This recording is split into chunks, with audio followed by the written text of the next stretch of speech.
All right. Hello and welcome to Monsters and Madness. This is our 54th session, and we are back in Hope's Bastion. And uh, to get the housekeeping out of the way first, we use music from a couple different places here, Monsters and Madness. We use one of those places is Critical Role. The folks over at Critical Role let people use their music for streaming D&D games, and we use it because it's great music. Information down on the panels to that, where you can purchase them for yourselves. Also use music from filmmusic.io. Any of the songs that we use from filmmusic.io have information down in the panels. You can go listen to them and purchase licenses for yourself. I highly recommend. Great resource. Back to a recap, though, and where we're at with the team. We ended the last session in a bit of a meeting. There was some talk after Grim had flown straight up into the sky and inadvertently happened to see or land on a piece of floating something, land, where he explored for a bit, saw some ruins, saw some completed buildings, looked like a mix of the two, and then ran into a very odd creature, which he decided to run away from and come back to the group. And after some talk about what had been happening, a Hydra fight earlier in the day, deciding what to do about the Cerberus Assembly, a new title for Rufus. The party decided that one of the next steps to take would be to go investigate the city, and that might put them ahead of one of their largest political opponents currently, the ones who are in Hope's Bastion with them, the Cerberus Assembly, who seem to be having their fingers involved in everything that has been going on at Hope's Bastion in one way or another.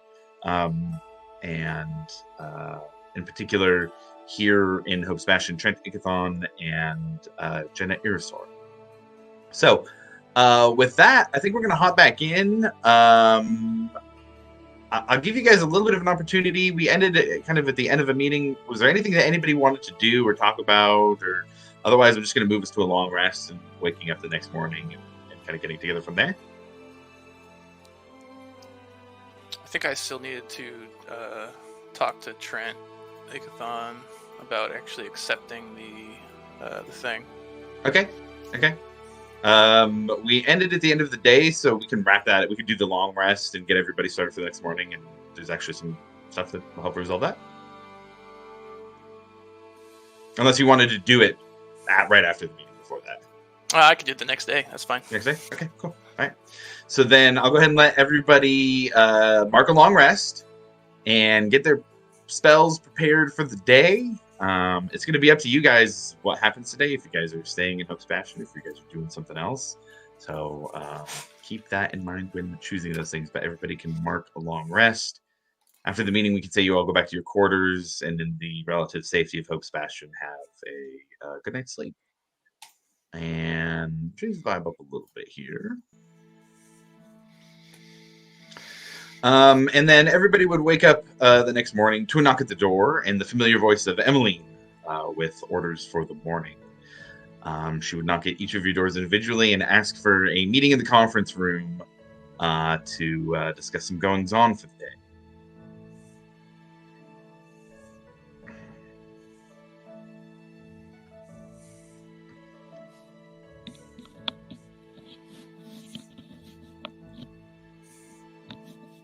And as long as everybody agrees, we can just hop to that. Everybody would come into the conference room here in Bastion's Keep, and a very decadent breakfast spread is here. All types of different breads, meats, cheeses, a little bit of breakfast wine. It's not a huge drink selection, but she gathers Bastion's watch here for the morning.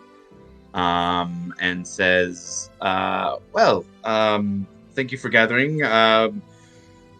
Rufus, in particular, we had some news for you. Last night, one of the Volstruckers was able to apprehend known operatives working against the Crown. Expositor Kuzoth, who is stationed in Hope's Bastion, has been found and is currently being kept down in the cells here in the Keep.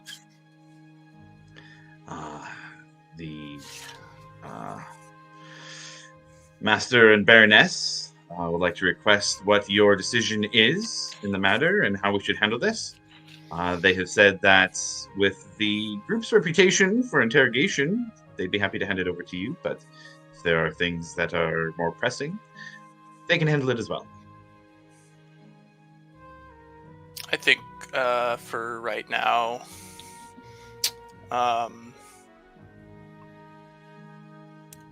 keep this person under guard. That would probably be the best thing for right now. Don't go too far in the interrogation until we get a chance to talk to them, specifically me. And they can be kept under guard. There was a request to ask if the stockades on display in the plaza would be appropriate. Might that is a deterrent for those here in town to aid the soul. Instead of in the cell here at the keep, of course. I think a cell would be better. Keep them out of the day. Let them be in the darkness. Understood. Well then, there were about 45 minutes ago, in the distance, 2 large eagles were seen heading in this direction. We wanted to see if you were able to intercept, or if you would like us to take any precautionary measures.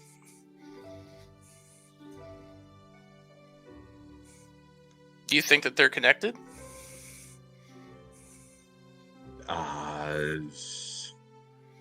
Not that we can tell so far. I would just keep an eye on them. Will do. No need to take any action unless provoked. Fantastic. Well then, we still have the matter of meeting with Master Ikathon for your official acceptance and discussing your duties as Grand Inquisitor. Is there a time you'd like to set for that? We could do it right after this meeting. Fantastic. I shall let Master Ikathon know. Is there anything that anyone needs from the record keeper of Hope's Bastion today? And she looks to the rest of the group. AKA, I'll just go above table and tell you guys, this is a chance to send an errand person off for things you might want to stock up on. So we don't have to spend too much time in-game doing shopping unless you want to play that out.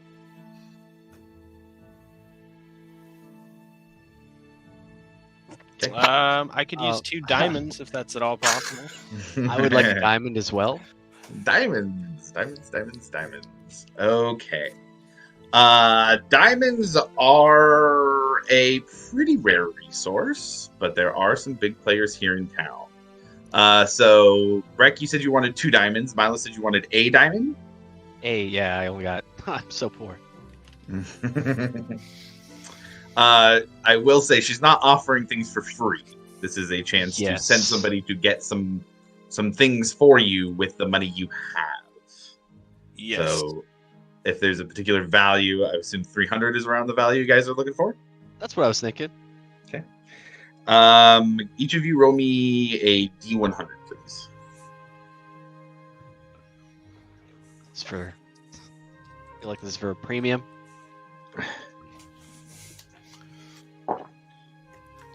65. Okay. 22. Okay. Both of you guys were in kind of the luck range that I had set for that. So if you got the gold, especially given what we're going into, then Emmeline will take your guys' gold from you and will head off. She does say, okay, that will, I think I'll have to make a trek to Rexentrum for that. I have some chalk available. I should be able to do that quickly, though. I should have it ready for you about midday. Wonderful. Thank you. All right, Rufus, I will tell Master Ikathon to be expecting you shortly. Perfect. And she leaves you guys here in the room by yourselves. Rufus is just... Didn't realize I'd have to be doing this already. Yeah, man, that came pretty quick. Are you okay? Ish. Well, I was trying to do what would probably keep Kuzoth alive. I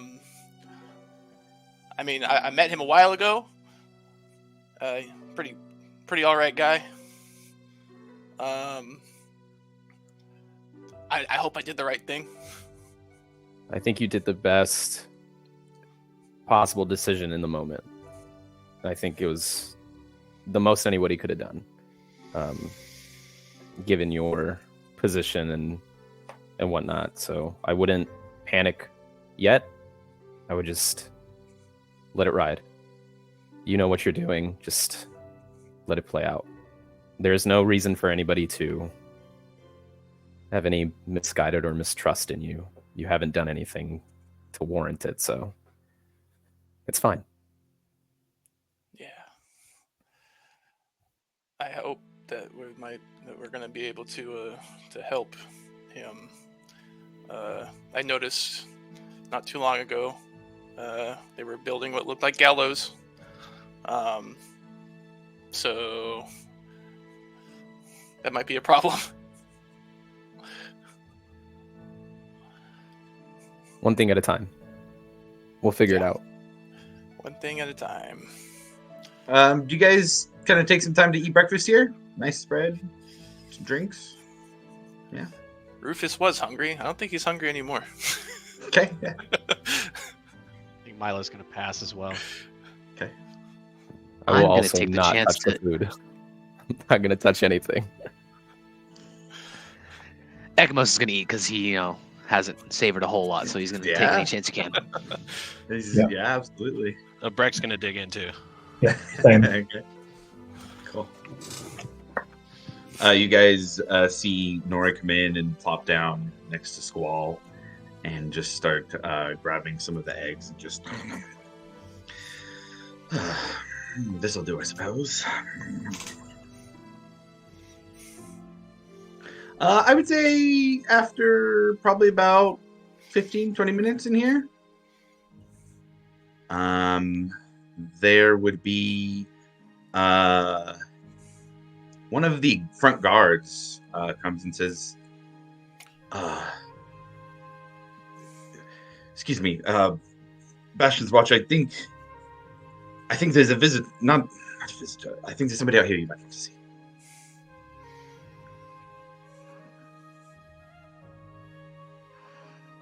Well, I am curious. Guess I'll I get will up, stand. Yeah, I'll stand. make my way in that direction. Squall stands up as well and says to Nori, "What's going on now?" And as Bastion's Watch kind of gets up and moves over, they see the familiar face of Zarm, big bag by his side, looks like it's filled with plums, and, well, Kendall, why don't you give him a description of who they see? You guys see Varric Florelay. Hey! Damn Maybe it. a little scraggier than he was before. Full beard, shoulder length, dirty blonde hair. Wearing some new digs, and glaveless. Something that you haven't seen before. Doesn't appear to be carrying a weapon with him.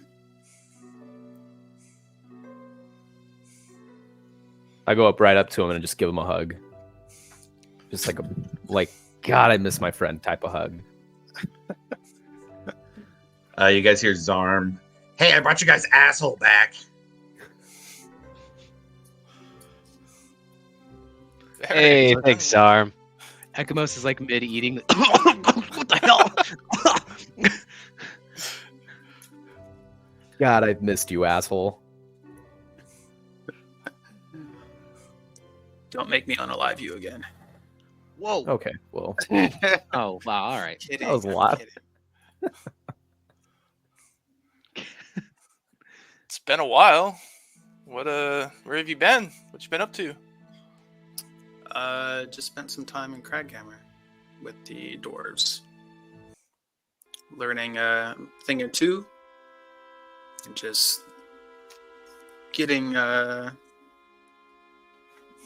little reprieve, I guess. Need a little bit of R&R after all that time in the forests. Yeah, just a little bit. Yeah, how'd that go?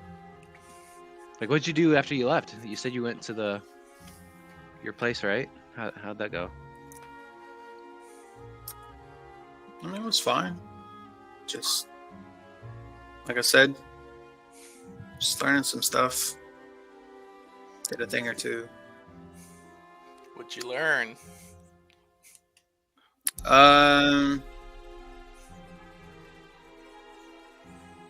I'll save it for later.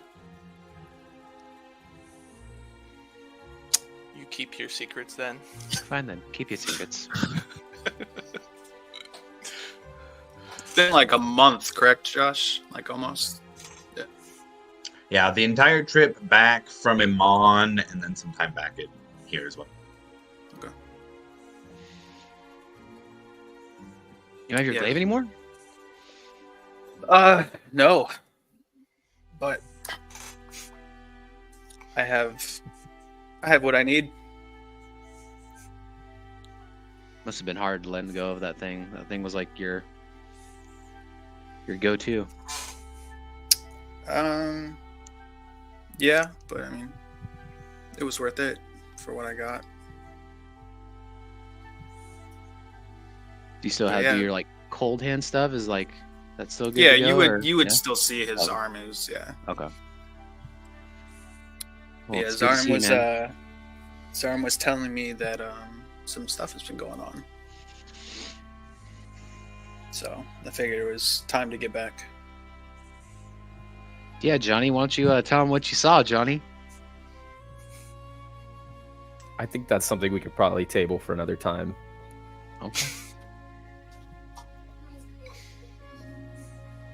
Yeah, there's a lot to tell you, but I think more pressing matters are about to happen right now. So I promise you, we'll give you a little more insight as to what's next for us. But I think for now we have a big old meeting to deal with. So take it a step at a time and kind of fill you in after that.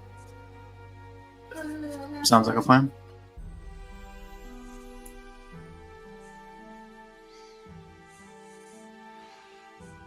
Cool. So then I guess is the plan to go talk to Trent, and then if so, who is going to talk to Trent? I planned on going to talk to him by myself, but if other people want to come, that's fine. I didn't really want it to be a big thing, though. I think if anybody's going to come, I wouldn't mind Milo.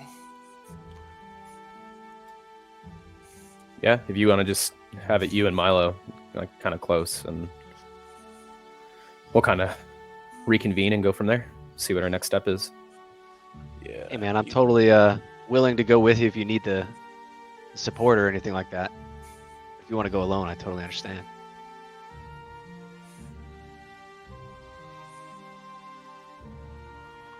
I think it would be good if you came with me, especially considering your standing in Hope's Bastion. Okay. You know that dude, like, he really likes me in a way that makes me uncomfortable. Just throwing that out there.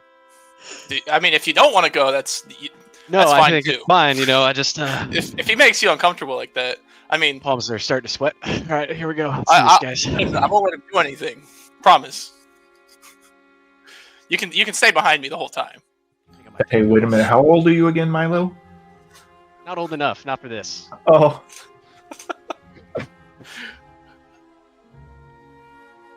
Hey Zarm, I would like to talk to you at some point before, at least maybe after this meeting. Sure, yeah, absolutely. Good to see you again. Really is, old friend. As far as I know, Varric didn't murder anybody, but we weren't together the whole time, so who the fuck knows? No, I didn't. Yeah, I'm sure somebody died.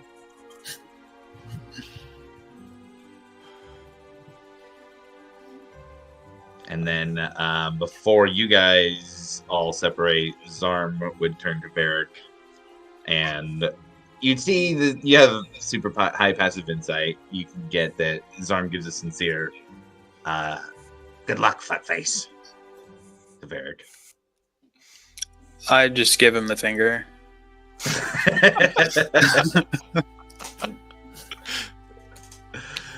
Nice. All right, cool. So then we'll have Milo and Rufus head over to the Cerberus Assembly Building and follow the similar path traveled before to get back to Trent's meeting office, or the Assembly meeting office, rather. One where the two of you walk in, and rather than seeing Brooke Hewick, the Baroness Irisor, it is just Trent in here, and he is turning with his back to the door as you both walk in, and doesn't turn when he sees you, but you hear his voice nonetheless echo from the other side of the room. Ah, hello. I'm glad to finally get a chance to meet you, Rufus, and discuss some of these necessary precautions we are taking. Yeah, was definitely caught off guard when I received your offer, but nonetheless, I'm, for lack of better words, excited to begin the work that you need me to start. Good. Excitement will be needed, and so will strength. Conviction is hard to deal with. This is why we needed somebody like you. Somebody who knows the ins and outs of the Cobalt Soul, but also their shortcomings. Well, I guess I'm your guy. Well, as it stands, we have already captured one. What do you think is the best way forward with this asset we have now? You may be able to gain insight into other locations, yes, but there is sending a message to those in Hope's Bastion about what following the soul will do. I think keeping him out of view of the public would be the best bet right now, and I would like to speak with him to get a better understanding of what's going on, and see what he knows. And yeah. As Emmeline stated, you are leaving that to us for now, but are going to be coming back to do it later. Yes. Might I ask, what takes your attention from your primary duties that you have just been granted? Well, I don't know if you heard about the quite large fight that we were in not too long ago. The big multi-head wonder of the earth. Yes. And the whatever... Hydra fight, we gave you the teleportation scroll to get there. Yeah. I'm thinking that for the safety and security of Hope's Bastion, and possibly even further, it might be wise to figure out what's going on with that. I think that might take priority for the time being, at least for the short term. Understood. I'm not trying to shelve what's going on with the Cobalt Soul, because obviously that is, big picture, but I think short-term things need to be assessed first. Understood. A simple inquiry. Do not mistake my wanting to know what's happening for questioning your judgment. Absolutely not. I understand the position that you're in. Good. Well then, we shall work on probing the expositor's brain, seeing what we can harvest from it. Is there any leads that you have on the source of this Hydra attacking here in Hope's Bastion? Well, What is your first steps in finding this out? I know that there was something to do with Dragonborn, but I would need to reconvene with the rest of my group to really flesh out all the details. So our research day then.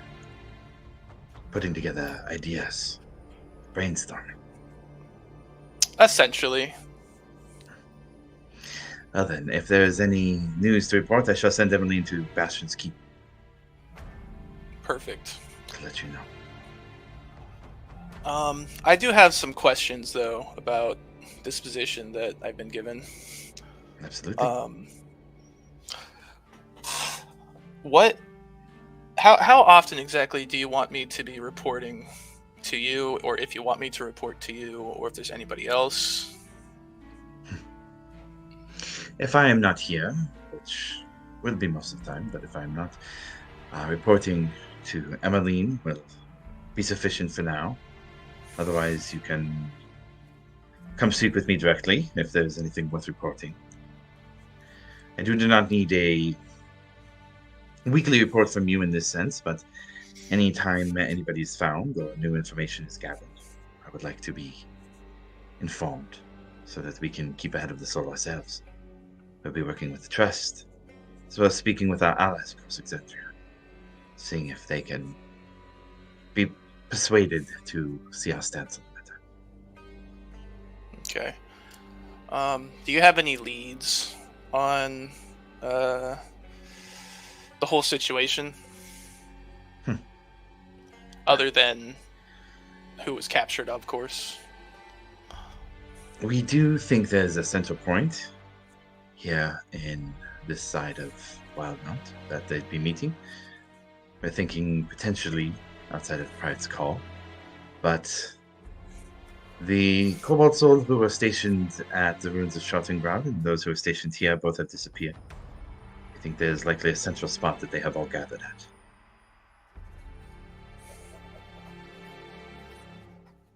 All right.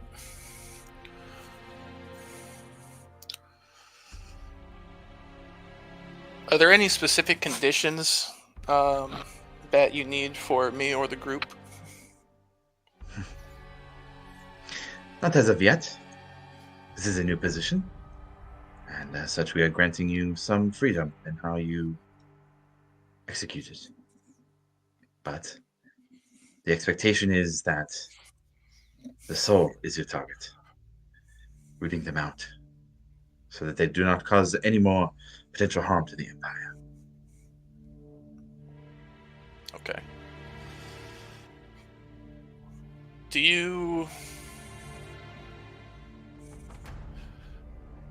Is there anybody specific that you would want me to look for? The leaders are what we are going for. We might be able to gain information by capturing some of those at the lower levels and ask them for leniency or pardons for information that might lead us to those who are more important to the cause. Central leaders are what we are looking for. In particular, if you need a specific target to go after first, then here in Hope's Bastion, there was Archivist Urvo Uzak. He was a half-orc. I am aware of... I think. He's one of our primary targets currently. And it would put many to rest. Oh, Or yeah. it would put many at rest if he were to be captured. Yep, I am aware of her. I do not know her whereabouts, though. It's been a long time since I spoke with her.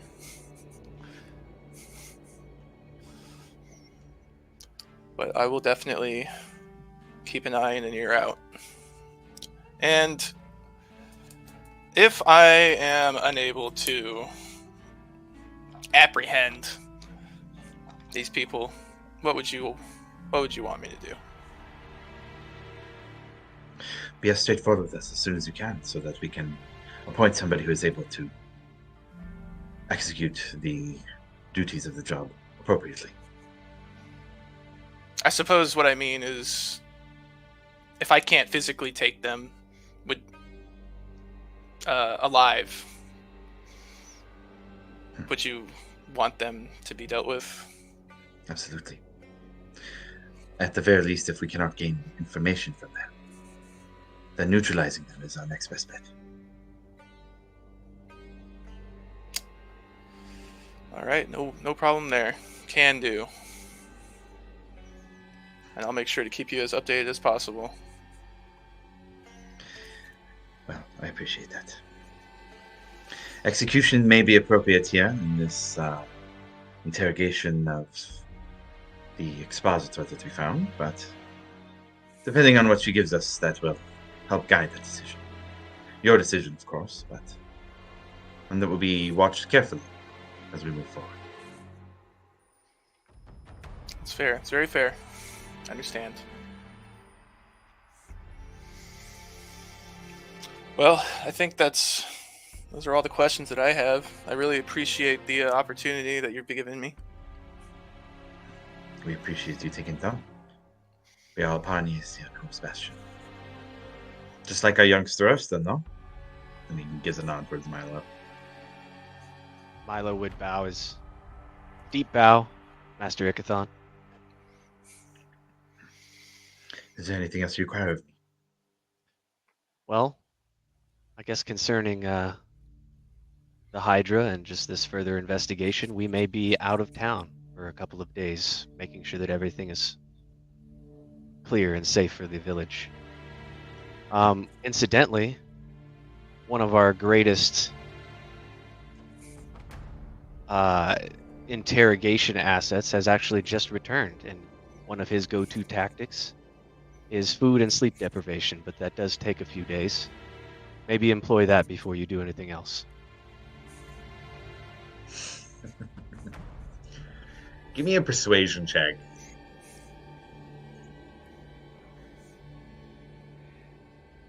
You get a straight roll, not disadvantaged, because he likes the idea of throwing out torture suggestions. It's a 13. It's a 13. Okay. Well, that method allows for other things in the meantime. We can start that at the very least for now.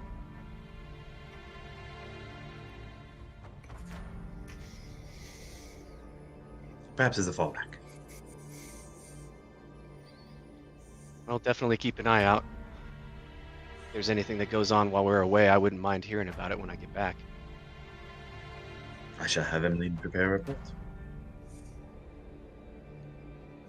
Do you have anything else, Master Arbuckle? No, I think that was pretty much it. I'm glad we were able to hash all this out. But I think now we're gonna have to get back to, as you said, brainstorming the current situation.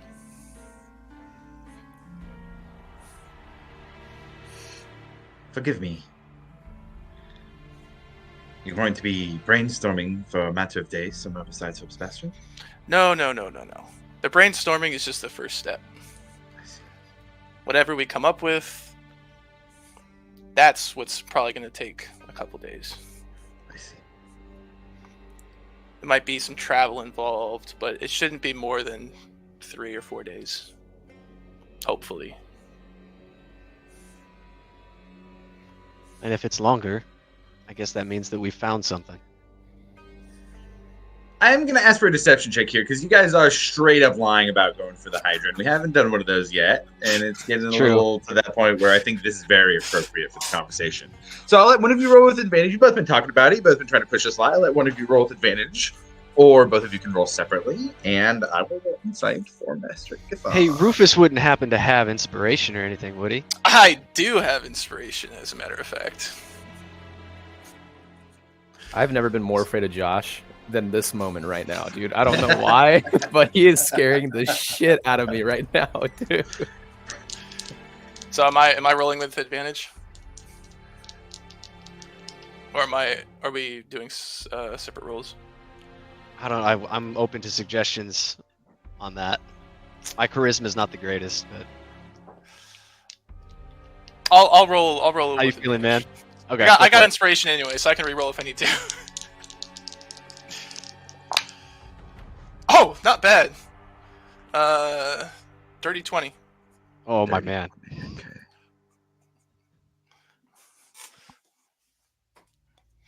Okay.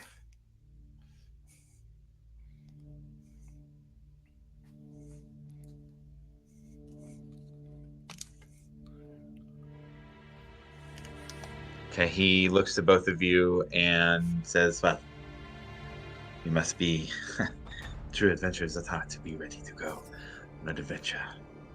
It seems, no? Planning days ahead of going out and doing things. Some days I miss that life. I wish I could say it's all that it's cracked up to be, but sometimes it can be painful and hard. Yes, well, that is what tempers us into the strength that defines us, no? Couldn't agree more. Well then, may your journey be filled with pain and hardships to temper you into something more than you are now. Doesn't kill us, makes us stronger.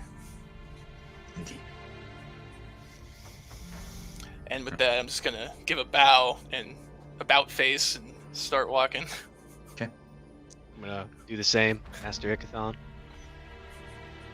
Twirl and get out of there. Okay. The hell you rolling for? You don't know? You have no idea.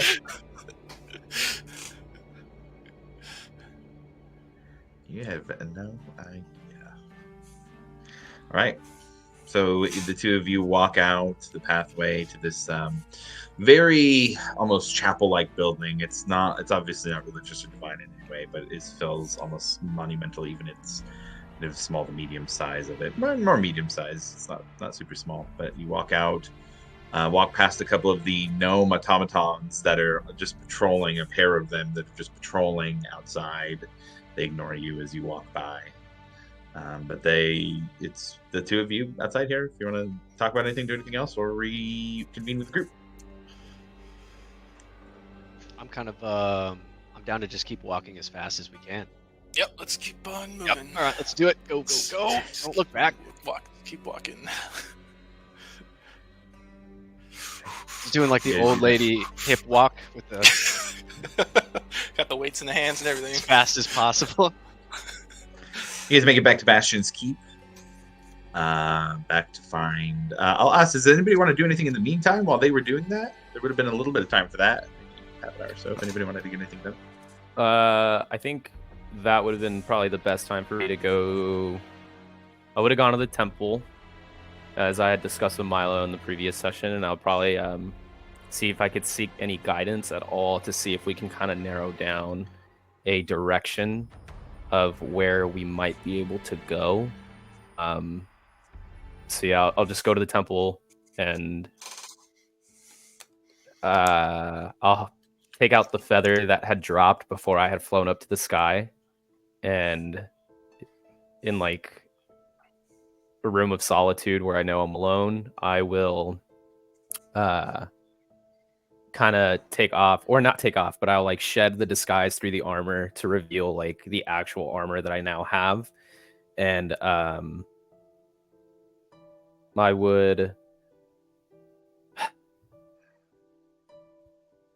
summon my echo and just like as I'm sitting on the floor, just like with the feather in front, I'll hold on to the necklace, and as I summon my echo, I'll try and just like look into whatever, as if it had eyes. Like I would just look at that echo and like kind of be lost in a trance, and then just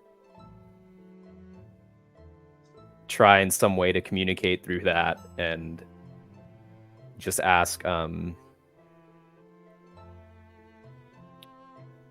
feel like you're leading me somewhere, a path that I'm supposed to follow,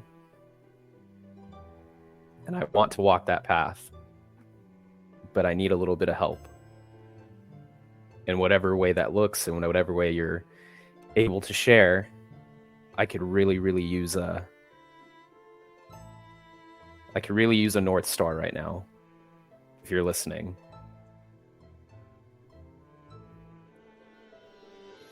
tell me what it is I'm supposed to find. Go ahead and roll a religion check. Boy. Okay.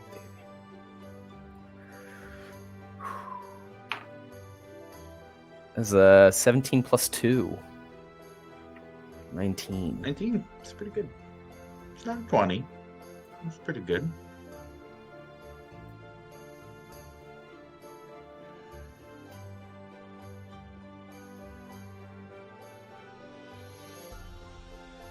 You hear a soft voice in your head, the same one that you heard after you died.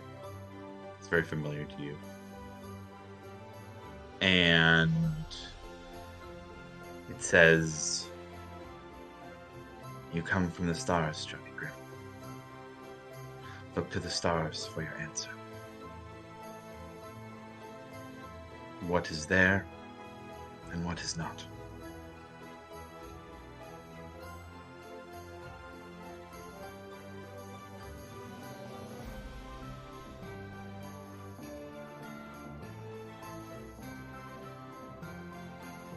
Changes up a little too. That vibe changes in that song. That's a progressive change there. In the beginning fit, second part didn't fit at all.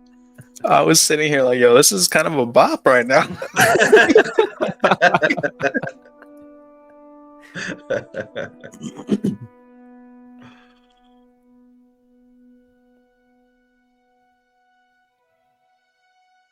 I will.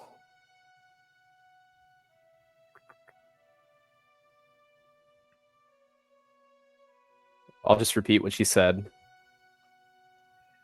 Look to the stars. Somehow I feel like I've done that before. And I will...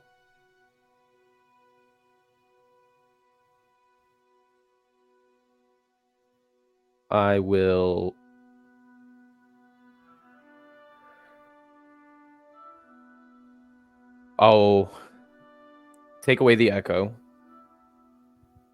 I will pick up the feather. And I will bow. Just as not like a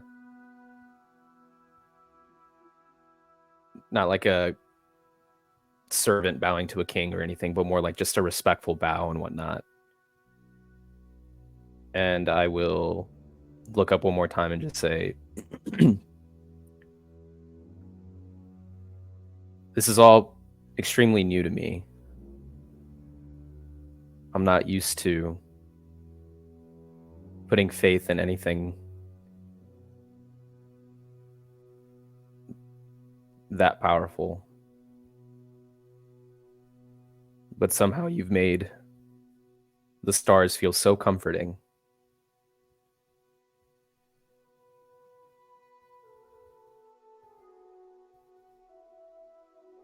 I'll do what I can. I just hope I find what I'm looking for. And I will tuck the feather away. I will use the armor to hide everything again. Just kind of like a normal set of armor. Similar to what I would wear on like the ship. And I will walk out and rejoin the group. Any other individual things anybody want to do? Selvair, Galivor, Ekamos, Brack. Anything you guys need to do?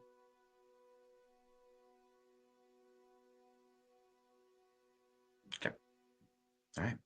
Everybody gathers after the meetings and the stops at the temple. And the day is yours. What are you guys doing?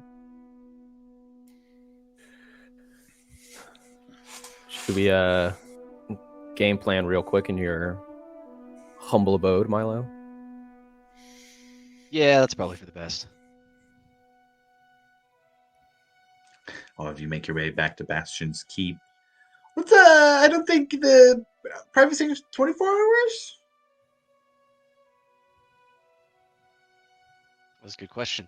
What's the duration there? I think we need to be keeping track of that for spell slot's sake here, especially as we move into this portion of what we're doing? It lasts for 24 hours.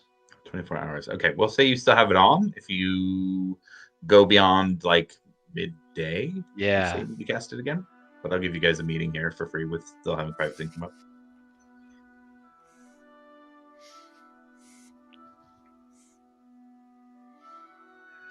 We'll say for this meeting, Zarn, Squall, Nori, and Harry would join if you guys would like them to. They're all in the vicinity. Yes, I am Yeah. definitely down for that. Mm-hmm.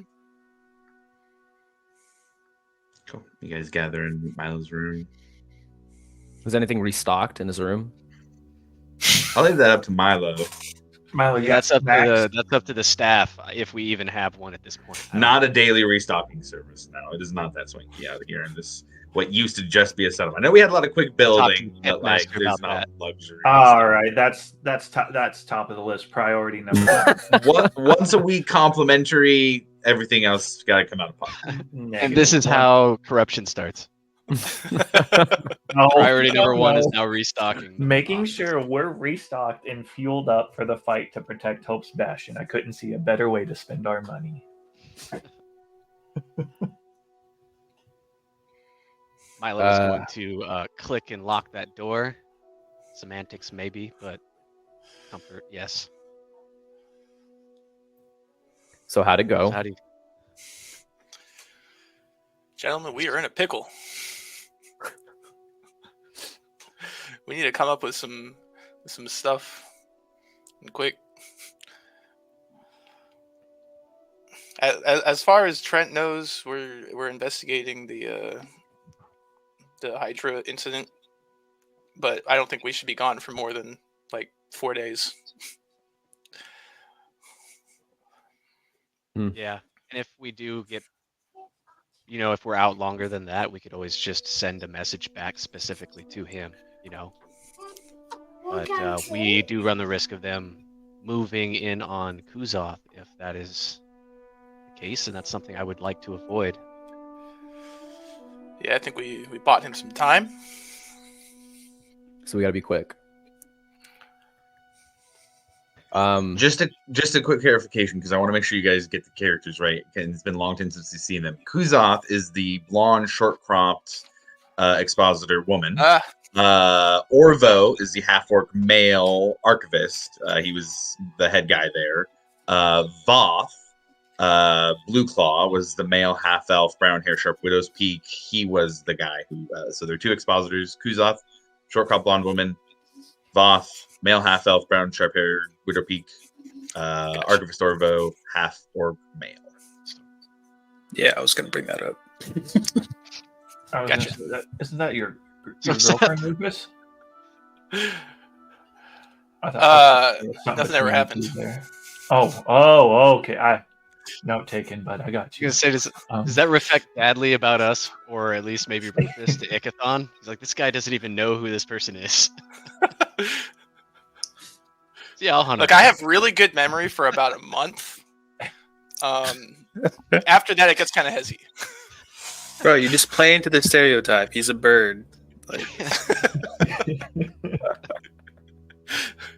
he doesn't remember anything.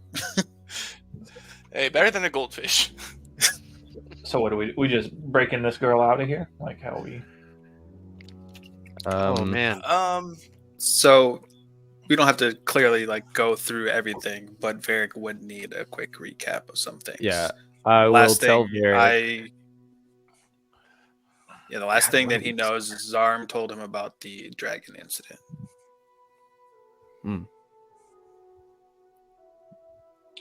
I guess Oh, we'll tell Varric what they wanted us to investigate, which was what was it called again? The ruins of Schottengrad. Those are the ones. So And I wanted to. There was one thing I said about the ruins of Schottengrad. I wanted to do a little bit of a retcon when I was talking about it with you. For what Grim knew about it, because he had spent the day researching, he had seen that it had been theorized ruins of Schottengrad may be remnants of Zemniaz. And putting those two things together about the flying city and the possibility of the ruins of Schattengrad being Zemniaz too was how you put that together of what we talked about from the city. It's not widely known or believed that the ruins of Schattengrad are potentially Zemniaz. Some people believe that the Service Assembly would know about the theory, but other than that, like that's something that you read that day out with honor. I will Just to communicate clarify that. a little. Yeah. I'll communicate that with everyone, including Varric. I'll let Varric know about what happened with the Hydra and everything, and then of the dragon attack, kind of like the events that happened when we got here and what's happening since. And then I'll explain to him of my incident of flying up into the sky, seeing the city, and then coming back down. And I will show him what has happened now with the armor and the necklace. And then I'll explain to him why we decided to go to the Sky City instead of the ruins, because trying to get a one-up, trying to see what exactly they want us to find. Because if we can find something up there, that gives us a leg up of what we're finding down there. And we're not walking in blind. And we're a step ahead of them because they don't even know about this spot.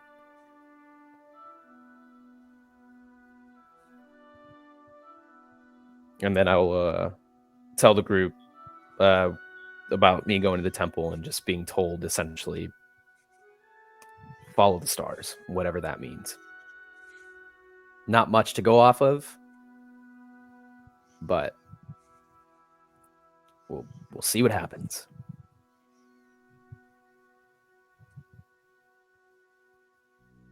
Milo just looks at Brett. At least our diamonds will be here in time. Does make me that's feel a good little to bit say. better. Yeah. Those make me feel comfortable. That's for sure. So it looks like tonight we were going stargazing. I think we should. The best thing we can do, I think, is pack as if we're actually going out adventuring. And make our way outside of the city for a little bit. And then once we reach a good stopping point, catch our departing flight to Sky City after that. But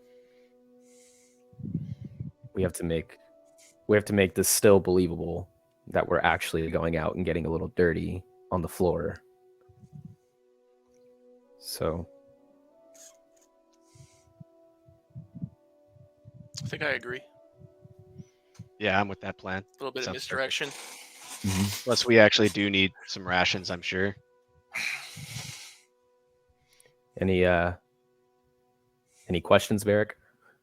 I know it's a lot to fill you in on in such a short amount of time. So do you guys know for a fact that they don't know about this? It's not 100% certain, only because if they'd have known about it, then they would have been up there. This place looks like it's been deserted for eons. And the only reason I'm putting these two things together is because over the course of however many months that Milo has been helping me research everything with the necklace, these things tend to keep coming up in history, in the books, and in the knowledge of it. And it's only fairly recently that I've been able to piece this together after tons of research. And even then, it's a theory. It's nothing concrete. But that's only because everything is so far in the past that things get lost in history. So honestly, it's more of a hunch. But these things are like piecing together a very, very, very old story. Zarm kind of looks around. It's safe to talk freely in here, right? Nobody's gonna see us or anything. Yeah, you're still good. Good. Yeah. Okay. The Service Assembly are greedy bastards. I feel like if they would have known about it, they'd already be going for it. And to that point, they've only asked us to go investigate the ruins. And we have not told them about what we found. And the city, from what I understand and from what I saw, is invisible anyway. I feel like that would have been a pretty big talking point if they knew about it.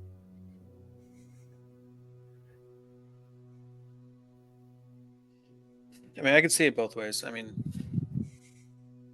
do you think they're the most forthcoming individuals? Like they're going to tell us all about the stuff that they know? Probably not. If I were them, I wouldn't even draw attention to it, especially if it's something that they want to keep under wraps and be their little thing. Harry chimes in. They have set you guys up before, quite masterfully.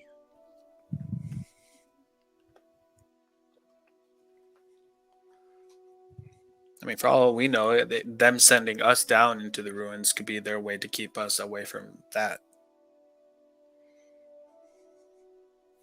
Either And way, we'll have a reason to go up to the yeah, city. either way, we're Same. going up there, whether they want us to or not, whether they know about it or not. We're going against kind of like what they're trying to do or push us to do. We'll still go. It's still a lot of information we can find at the ruins, but I think there's more to be gained first from going to the city in the sky and finding what's there, given the fact that all pieces of information so far have pointed that these are two sides of the same coin.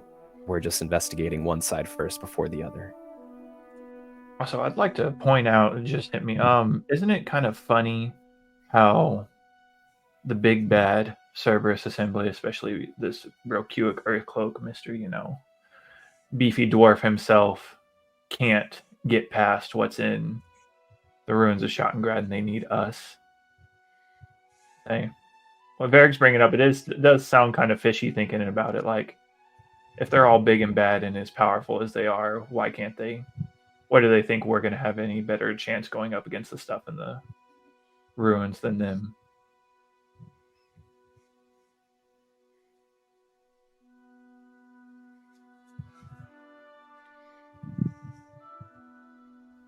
It's a valid point. And the thing is, I genuinely have no idea what we're going to run into up there other than the weird fleshy monster thing. But I just have a feeling that whatever we find, whatever pieces we can connect, will have us more prepared for when we do go to the ruins and have us a step ahead. I mean, if this is the route that everyone wants to take, then we have to be prepared for the worst for when we come back. I think now that they have a prisoner, adds a lot more reason to be really quick about it.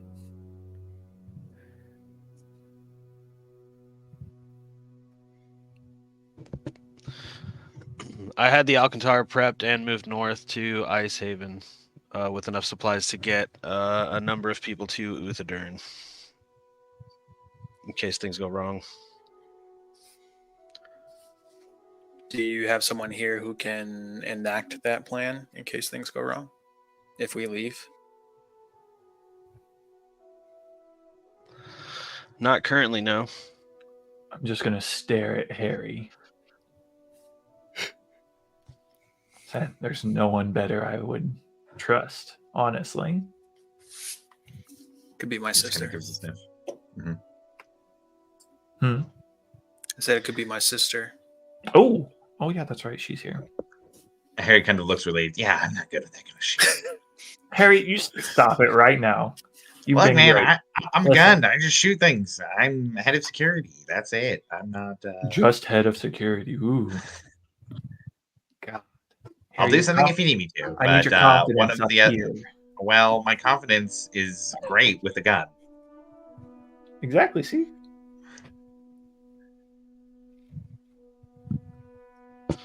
I was hoping to start slowly moving Cobalt Soul members from the tunnels to Uthadurn via ship.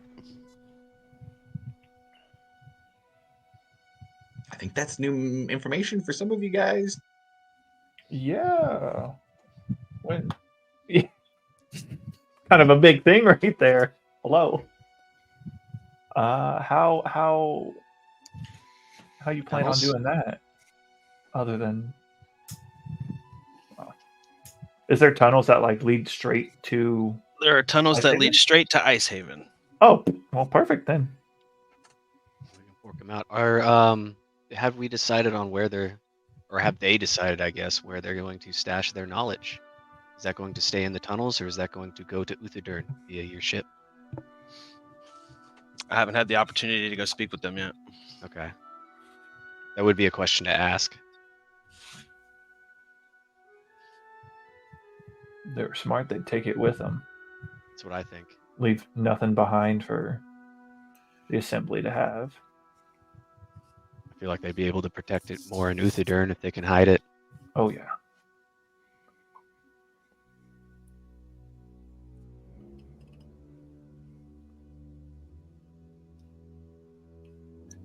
Did you, Josh? Did you say if we could use divination spells within Private Sanctum? Actually, wait. I don't know if no. I think divination spells don't penetrate within it. I think you can still use them from it. And Kev, if you want to correct me if I'm wrong on that, I think that's the ruling. Is it's meant to just like be a privacy shield from magic, basically. Yeah, let me. Actually, it's not divination. Sending is evocation, right? I don't know off the top of my head.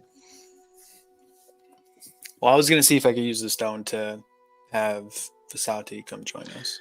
Yeah, I think for the sake of this, at the very least, you can step out of the room. Yeah. Yeah, third level evocation. You can step out. Do it. If not, there's no need to get too dirty with the rules on that.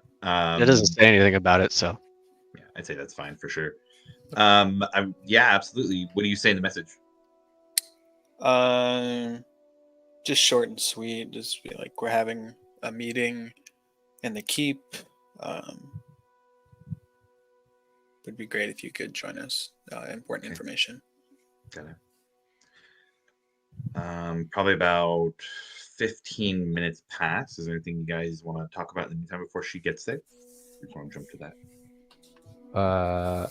I guess for Rufus, if you can remind me, because I haven't forgotten about asking if Nora and the crew are down for a little rescue mission or a little impromptu kidnapping mission.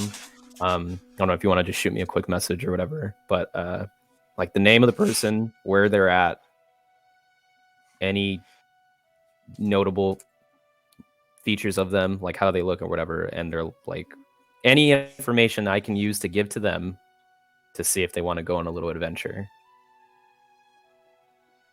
You just want me to message you? Yeah, that's fine. And then obviously Milo, if you can help me communicate that to Nora, I would be appreciative. Yeah, I could do that. Because I definitely do want to get that started ASAP, just because I don't know where they're at right now, and it might take some time for them to get to where they're going. So the sooner I can get that out to them, the better. Milo, did you go to bed with third level spell slots available still? I did not actually. Okay. No. Okay. I was gonna say I'd give it to you guys given the state of what we're going into. If you had some left, I'd let you use them the day before. But if not, then yeah, you gotta burn.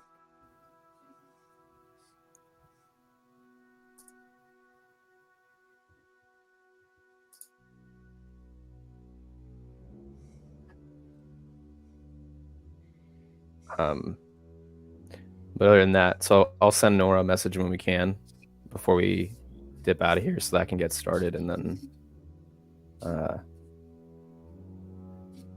I know what we're about to do is a little unknown, and it's exciting but also very scary.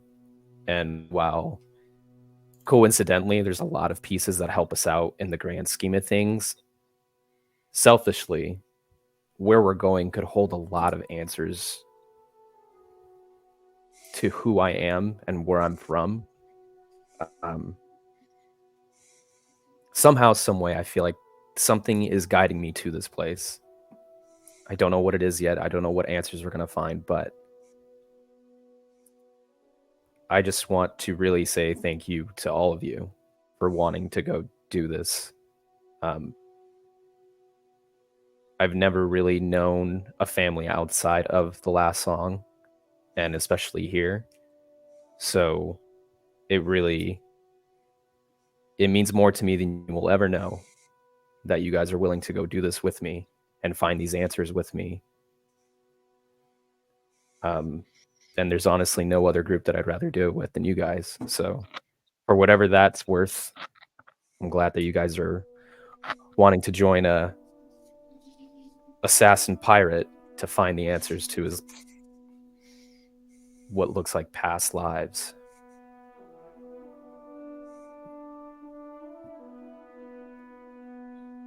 Man, you flew straight up in the air and found invisible floating islands for me to explore.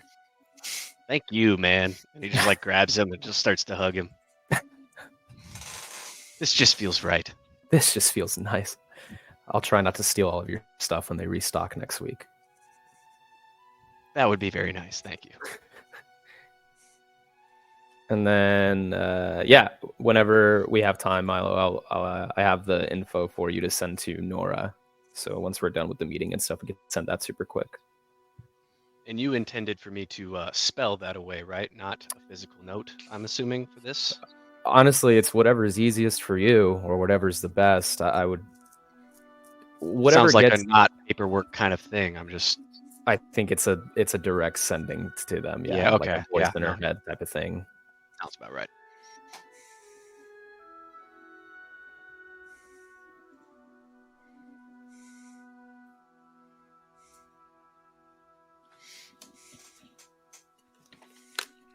I know I need to go get some rations before I assume we're leaving this evening. We're going to go make a show after we leave here. A show of leaving after we may leave here. Yeah, I mean, we could stock up for what makes it look like a couple of days, maybe 3 days, and then head into the direction where the Commodore was taken to, where we originally saw the Hydra before we ran. I guess that's a good place to start, and then go from there. We are still waiting for Visati, right? And we could say Visati at this point comes in, or we could jump to the point in the conversation where she comes in. She is wearing a little bit nicer gear overall than previously, rather than something more formal and not necessarily not for the temple, but more armor based than like robe or clothing based now.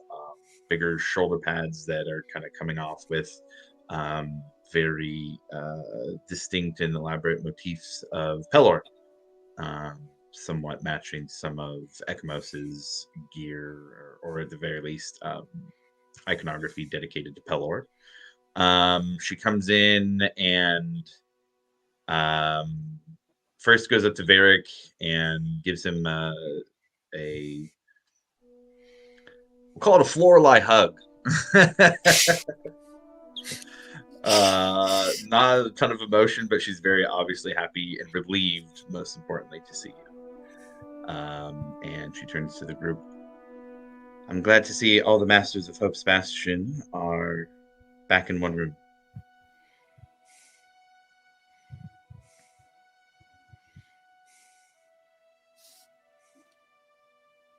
I did have a question. Has the position been filled for Watchmaster?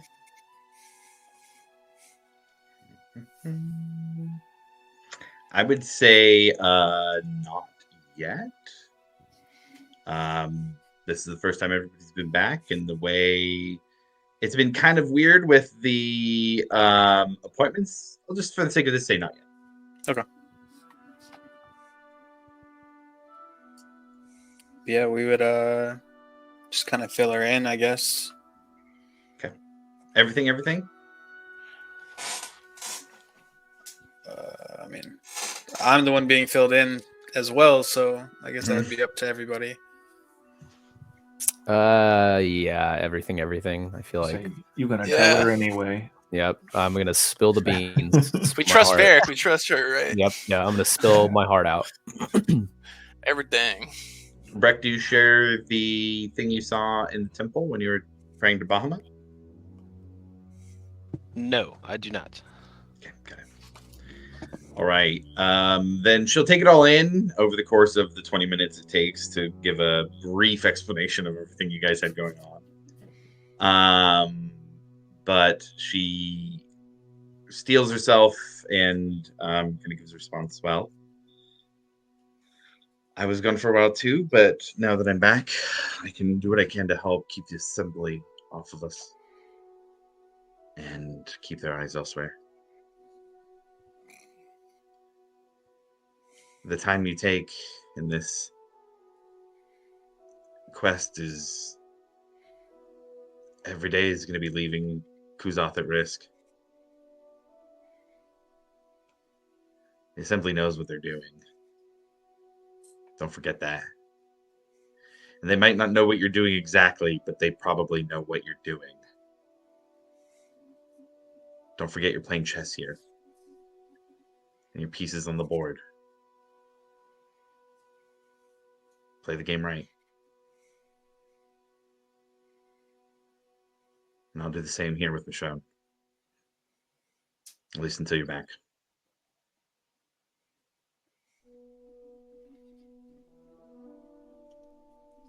Just for clarification, Bert, what were the exact terms of like dealing with Kuzoth?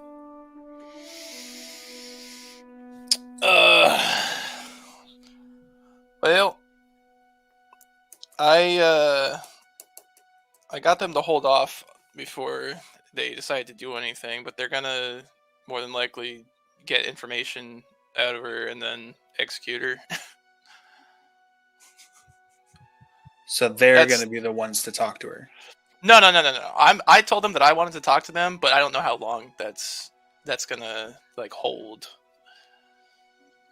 At the very beginning, the decision was to give them over to the assembly first. You did make a point that you would like to talk to them with a 13 roll and talking about like hunger stuff and like that's a good form of punishment. I will clarify. No, they are talking to her. That's they're talking to her, but they are making sure to honor the request that you would like to talk to her as well. Gotcha.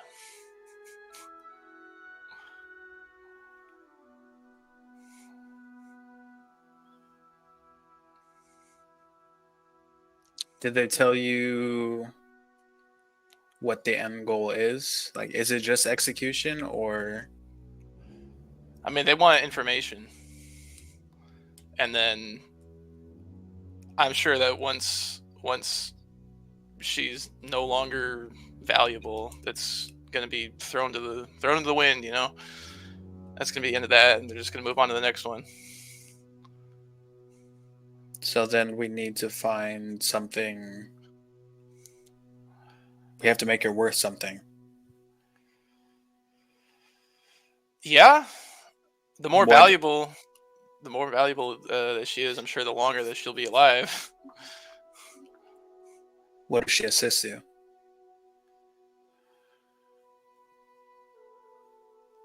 I suppose it's possible. But she's expositor, so it's kind of deep into the Cobalt Soul. But I guess if we lay it all out, there's a possibility, but there's also a possibility of that coming back in our face.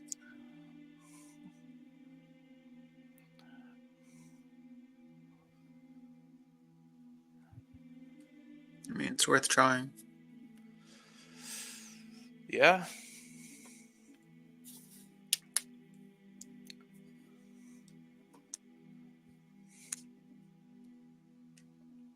I feel like that's something we should take care of before we leave. Do you think she's going to last 4 days while we're gone? Well, I did tell him that we were going to be gone for 3 to 4 days, and he said that they'd honor allowing me to speak with her. So, if they are somewhat honorable, they would leave her alive, but I guess we'll see. I mean, we're not leaving technically until closer to the end of the day, so you would have today to at least get a jump on something if you wanted to. It's not like we're short for time, but I think we have enough time in the day-to-day for you to at least get something if you need to talk to them.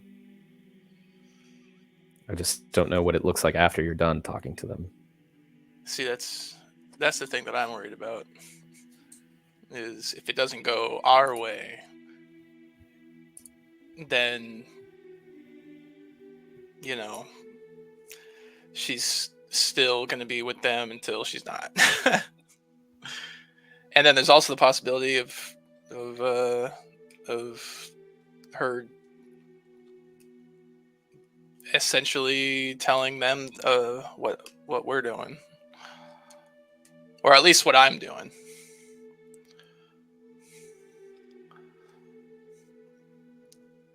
Does she know about what you're doing?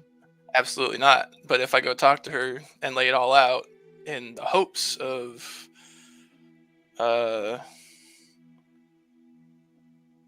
her helping us, you know.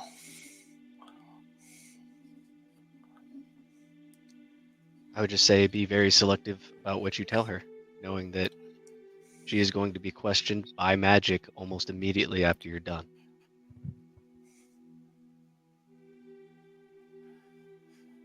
Yeah, how does that work exactly?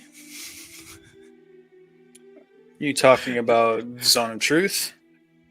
I don't know. I would be guessing. Are you guys familiar with that? Like, have you guys? We've been under it.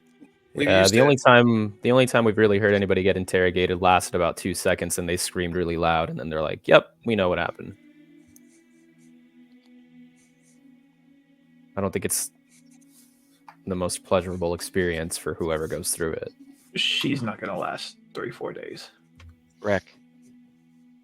Would she know about the move to Icehaven and the Alcantara? No. I would say that she might know that I suggested that it could initially go underground. But we might be able to spin that in our favor. How bad can she hurt us if she talks?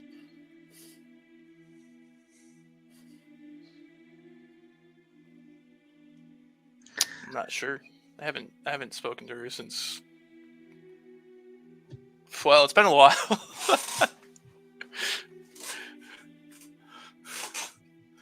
Milo, I'll tell you, you coordinated with Orvo specifically.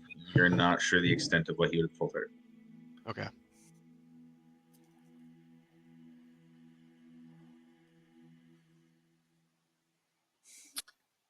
Josh, what are all the official duties in like kind of the realm of influence of the Lawmaster? I would say essentially,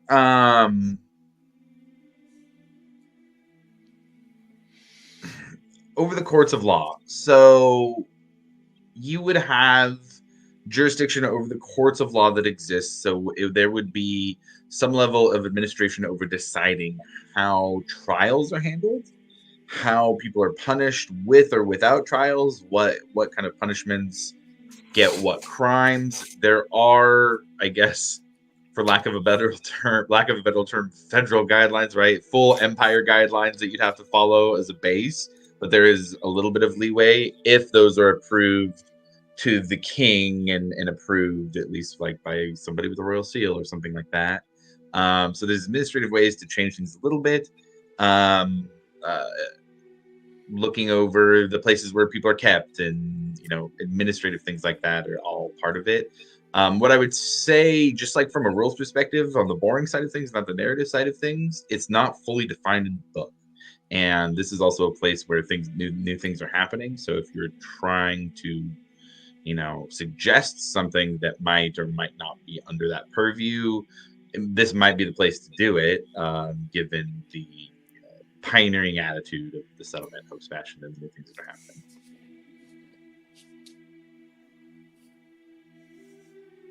Okay. And then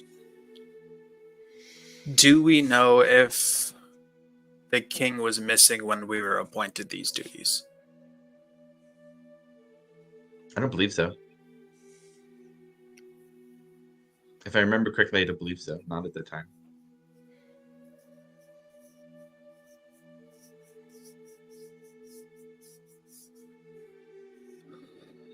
know. Maybe it's an option then, guys. Maybe I can. If you're telling me that they made it where observing or like worshiping was it Ayun for them? Ayun. So that's them like praying to Ayun and like all that and believing in Ayun is the reason why they're being. No. They were denounced as a conspiracy against the throne, working with other organizations to take down the throne. It's treason all the way. They are the ones who are being blamed for the king going missing and the heirs and what's going on with them, and they're being blamed for all of that.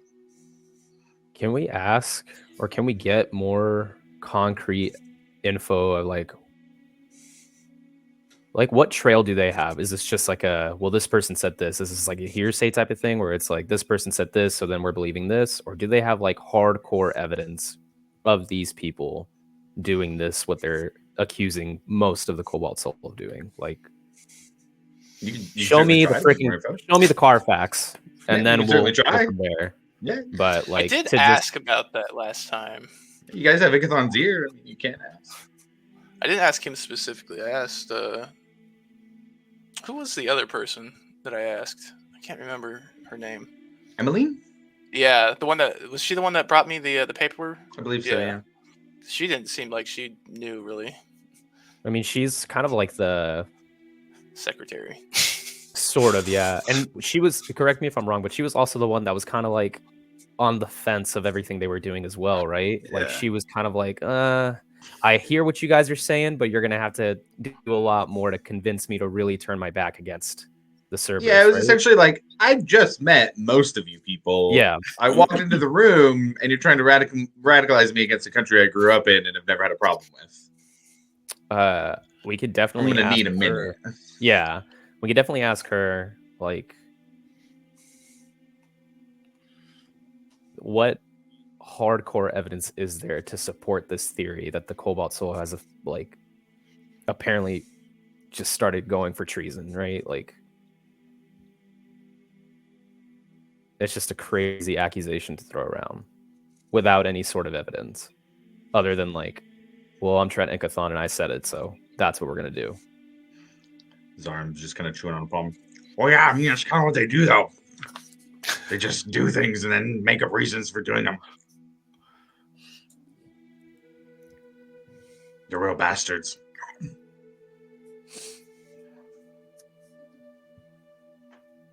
We just have to try and find holes in their logic to at least slow it down. We don't have to disprove it right now altogether, but we do need to find holes in their logic to try and at least buy us some time to figure out a better plan.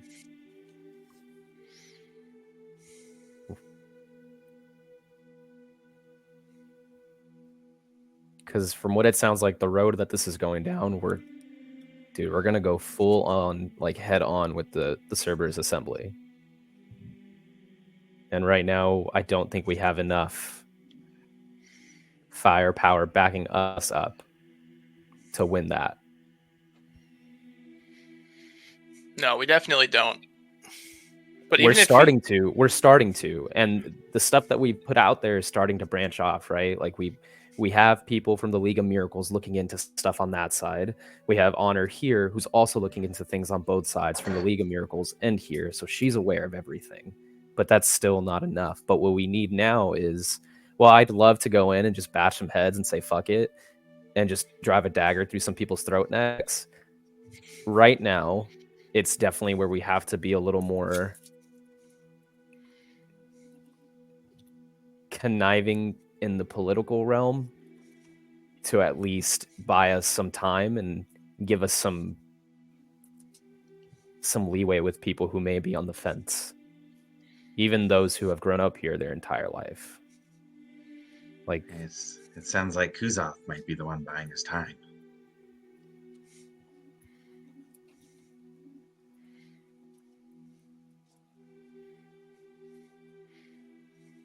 What's the political move here? This is the political move leaving her here, while you guys go to look for other, more powerful ways to deal with this?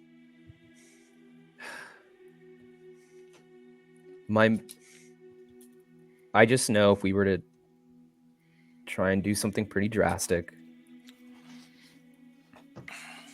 it's like we're on the run again. And it's going to be hell to try and get back, to try and like overthrow. It is an option, but once we pull that trigger, it is going to be a crazy uphill battle. Yeah, but don't discount how much the Assembly doesn't want that. Hope's Bastion follows all of you. The Assembly's here, and they're powerful, and they can kill people. But the stories you have told, they're what's inspiring the people. The dragon attacks that have been on Hope's Bastion have happened while you guys were mostly gone, and the people here fought them back. Trent Agathon, China Airstar is here, making political moves instead of just killing all of you, because they know the danger in doing that. They know the danger of what publicly going against you looks like. I've been learning a lot from Casbin in my time working for the Long Rivers. You have leverage here. You, your stories, and the people who will follow you, if you ask them to. Not just from Hope's Bastion anymore, either. Your stories are affecting things that happen across the world. Don't discount that.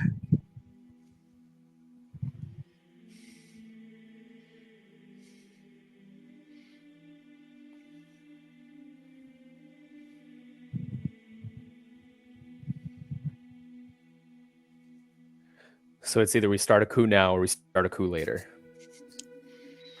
And hope for the best, or whichever way we go.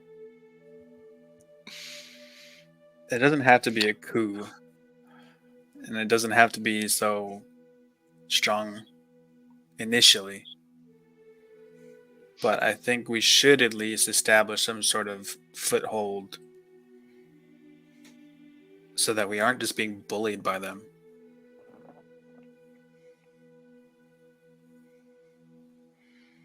To my understanding, their biggest focus is whatever is inside of Shattengrath ruins. They even want us to go there for our knowledge or because they want to trap us and kill us. Who knows? We now have knowledge of something similar, if not the exact same thing, that is flying above us, still flying, I might add, and invisible. Something's powering it. That seems like something that might be of utmost interest to the Cerberus Assembly. If we can gain some sort of foothold, I think that's where we start. Now, I think I at least mentioned it to a couple of people that we are all going to make very, very terrible choices. They're going to be hard choices. I think we're being faced with one of those now. So how do you guys feel? I don't know who said it, but someone said Kuzoth is what buys us time. And with what we're doing, we're going to lose people. And we are not going to be able to save everyone. So unfortunately, I think that Kuzoth just has to be someone we might sacrifice in order to get this upper hand.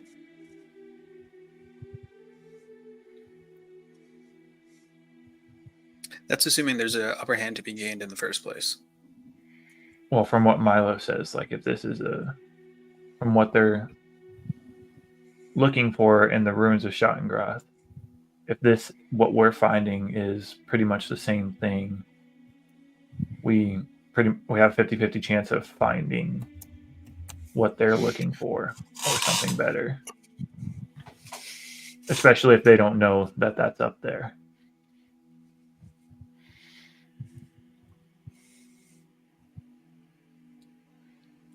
All I'm saying is you can't tell me right now what it is that we're going to find. It's all hypothetical. Right. Would any of the research that I did, Josh, give me any indication at all as to what we could possibly find, other than like remnants of an old civilization that was exponentially more powerful than anything we've ever seen in our lifetimes? I wouldn't say It's just- exponentially more powerful necessarily. That's scaling it a little high. Much more powerful overall, like much more powerful overall, and they integrated that magic in ways that would seem like advanced technology to us, kind of thing. No is the answer right away. I will remind you that while you were on there, you did get those characters that above the building said divine disruption. That would be the only clue you have as to anything that might be there. Right. No doubt.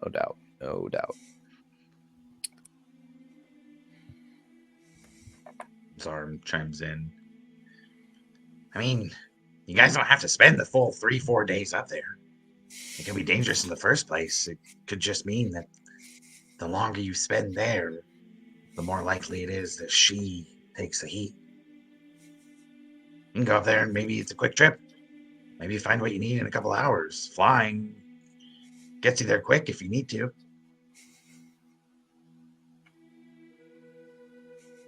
A day's a long time.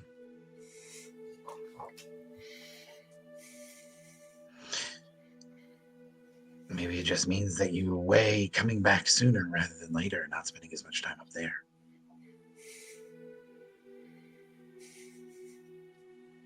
If rest comes at the sake of Kuzoth's life, potentially, and that just means the motivation to get through quicker might be stronger.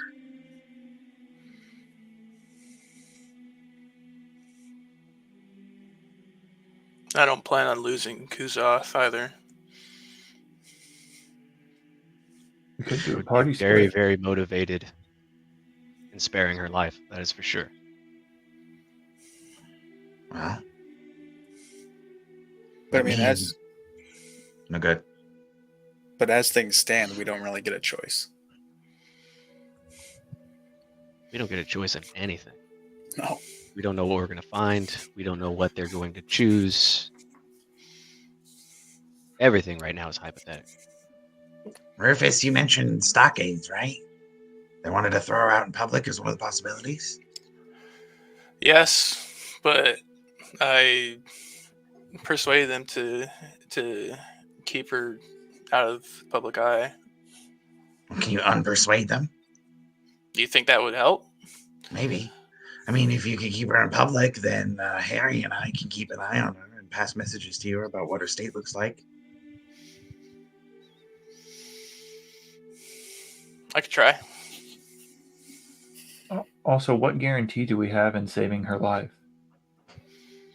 There's no guarantee, but we can try at least.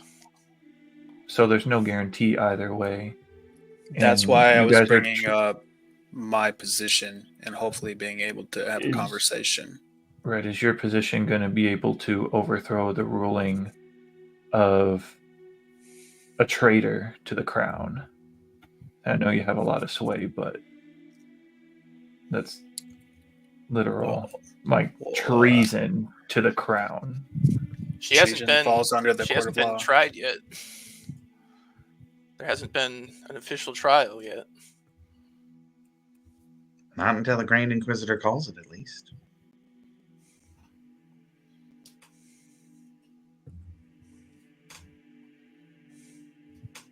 Or the Lawmaster. It could be different jurisdictions or ways of going about it, given on who decides to do that and how you want to make it happen. Sounds like there's some leeway there. Perhaps the Grand Inquisitor brings them to the Lawmaster, and the Lawmaster sits with the tribe. Perhaps the Grand Inquisitor puts on the trial themselves, given the unique circumstances. I mean, if you do go talk to them today, you also don't have to, like,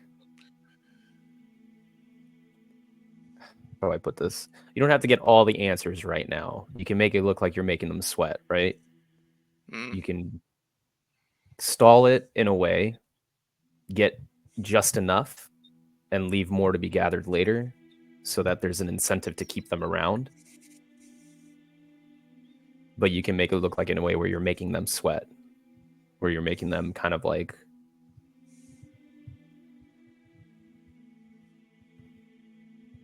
as if it's a tactic, you know what I mean?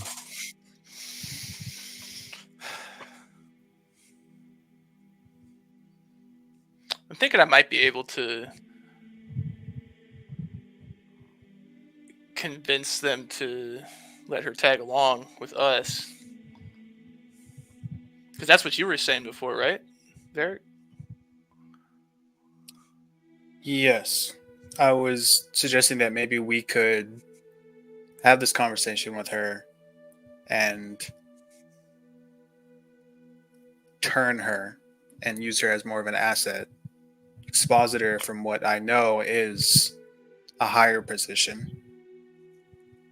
You want to make it You want it to make it seem like she's working for us or with us against the Cobalt Soul. Yes. Same as they did with you. Oh. Tracking now.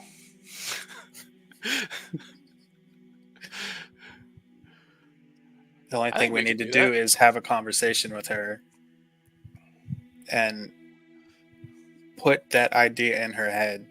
Like, if we can explain circumstances to her in a similar situation like we have right now, where maybe there's not eyes on, at least have it where she can say that, oh yeah, I'm doing this, and she understands the reasons why we want her to say that. So if she is questioned, it's not a lie for her to say that she's helping. If you get what I'm saying. That's another level right there.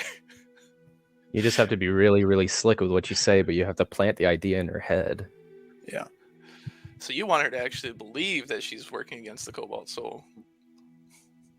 It's what's going to save her if she doesn't have to lie about it. Yeah.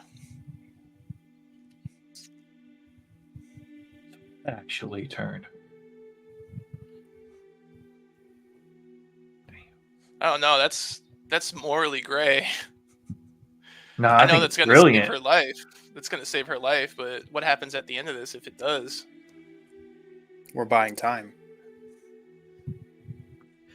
Say we just source her. Like an undercover type thing, you know?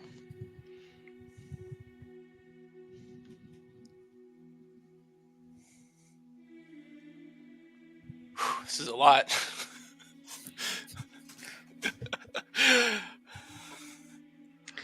This feels like a bit of a test.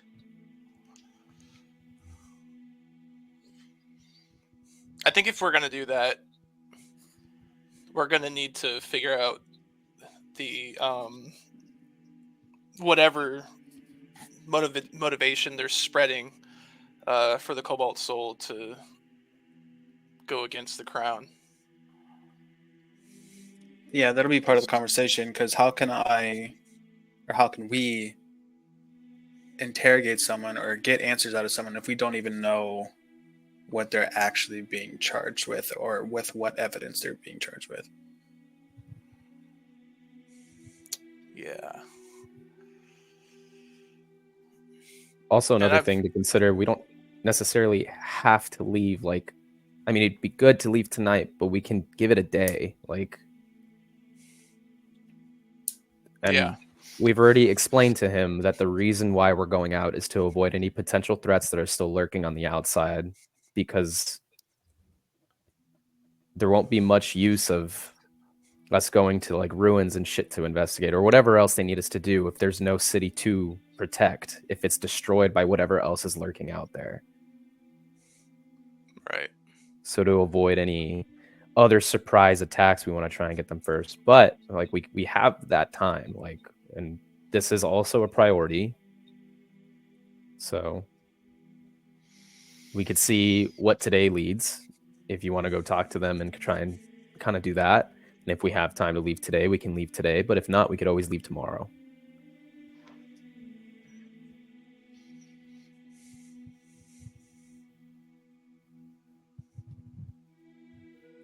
I think we should go talk to him. Yeah. I'm gonna go talk to Trent first, or do we want to go straight to where she's being held? I think you guys should go talk to what's her face first to try and get that information as to why. Yeah, get the information as to what evidence they have to support why they're being tried for treason, and then go talk to what's her face, or at least have that Emmeline grab that information for you when possible. I mean, I can ask her again, because I did ask her when she initially brought this to me, and she didn't seem like she knew a whole lot, but we could try again. I would like to talk to him. Okay. I doubt she's a pawn. Let's just put it like how it is. Like, she's gonna tell us what they told her, and it's probably not much. Okay, we can do that then.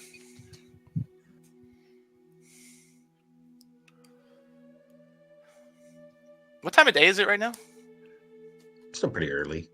Still pretty early. Well, say 11 o'clock in the morning. You, Rufus and Varric, you guys can go and kind of tackle all that, and then we'll just stand by, and then I can work with Milo to try and send a message to Nora. We can get to work on making a show of packing up. He raises his awesome quotation fingers. Yeah, we can gather supplies and stuff and kind of get ready for that while you guys are taking care of the other thing. That works. Are you guys going to need anything specific for your upcoming challenges, magic-wise, or anything like that? I think Varric's got most of it covered, and I think we all know why, but just in case, if you guys need anything, let me know. Absolutely appreciate it.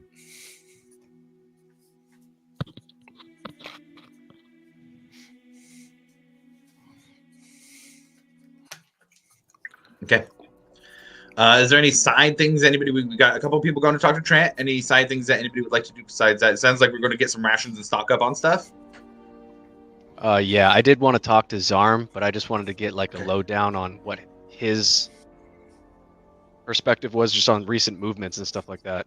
Oh yeah, absolutely. Going on with the big entities and things like that, big changes. So Varric and Rufus were going to talk to Trent. I'll go too. I think Emmeline first, right? Or was it straight to Trent? Got it. I'd rather just go to Trent. Emmeline. Okay, Trent. to Trent. So any Ekamos, you said you're going to that too? I'll go.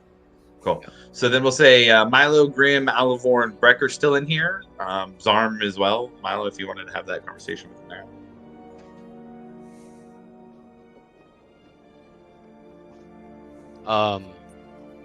Honestly, if you wanted to do it like on an offline capacity. Okay, yeah, we can do that too. Yeah, appreciate you. Yeah, absolutely. All right. Well then, let's do Varric, Rufus, and Ekamos heading over back to the Cerberus Assembly area, to their building, passing by a couple automaton gnomes again, going back to the same way, although nobody's called for him this time, so you guys enter in. There's a very crimson adorned, or not crimson, but like the dull red of the Dalian Empire adorned, with some gold robes as well. They stop you and you ask for your audience with Trent. You do have to wait about 10 minutes this time, but he invites you back. This time, instead of to the conference room where everybody is there, it looks like a personal office. Different door. Instead of going all the way down the hall, you turn a different way at the key and go down there. Open it up and see a wood-filled office, kind of like that really nice dark stained wood with bookshelves filled with books everywhere, and then some of them floating off the shelf, almost as if they were left out floating as a reminder to read something. He is still wearing the same clothes as when you talked to him this morning, Rufus, with Milo, Varric, and Ekmos. You'd see him just in standard service assembly clothing. Varric, I think this is probably the first time you've seen Trent, at least interacted with him up close. Given coming up in Rexentrum and where you're at, you might have maybe crossed paths with him, but I don't think there's any other time you would have interacted with. Correct me if I'm wrong. I think I've heard of him. Okay. Would I know any of the background information about him? Yes, I'd say so. And what he was accused of by the Cobalt Soul and why he was in jail, you would have recently heard of the justifications of that not being the case, and the Cobalt Soul allegedly having framed him for the things he did.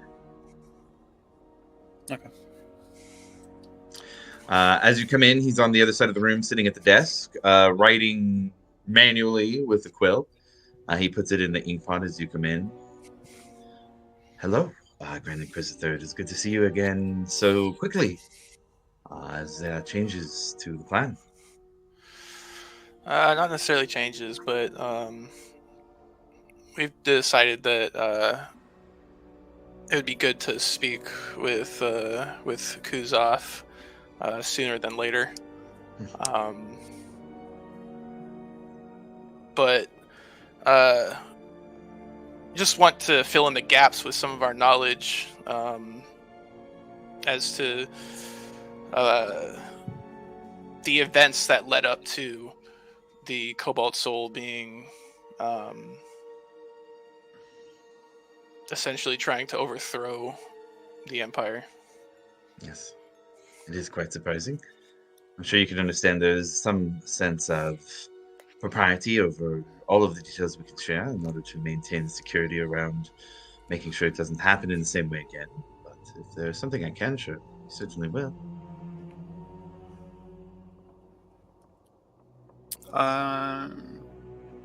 Mr. Ikathon, Varric Florley, as I'm sure you probably know, I am currently the lawmaster here, and I just had a few questions about the circumstances and situations that have been going on, especially with the Cobalt Soul. Your reputation does, in fact, precede you, Herr Florley. It is good to finally put the face to the name of all the stories of combat and defending this place. An opposing figure, I see why those look up to you as a protector. Yes, Lawmaster. A bit absent from your post as of late, but always time to catch up. Exactly why I'm here. Just had a few questions. Just trying to make sense of the whole situation with the Cobalt Soul. What is it that they're actually being charged with? Conspiracy to commit high treason against King Dwendal. And along with that conspiracy, the attempt to grab power for themselves. Take the Empire over and run it in a way that seems fit for them. Their inability to accept their losses when the Duelist Dominion fell has been an open wound of theirs for centuries.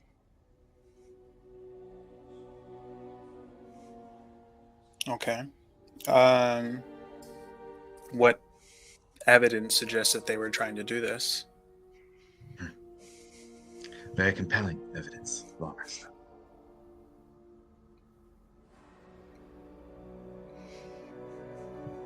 Such as?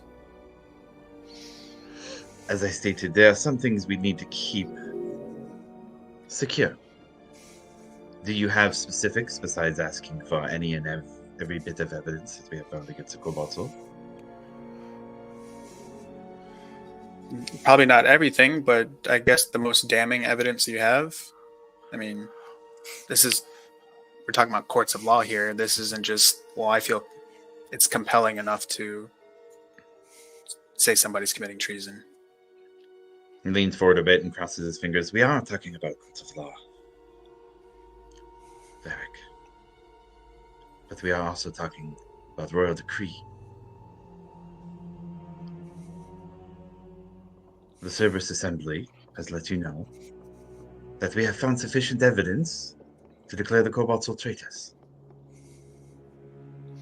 If you think there is specific evidence that can help you, then you can request it. But a general breakdown of everything that we have would take some time. If you'd like, I can have one of my expositors go over some of the relevant details that we have, pick out the things that are sensitive, leave in the things that aren't, and give you that report. Is there anything that you could give us now that would help with questioning Kuzov? Because the more that we have before going in there, the more prepared that we'll be. What type of information do you think would be useful in interrogation?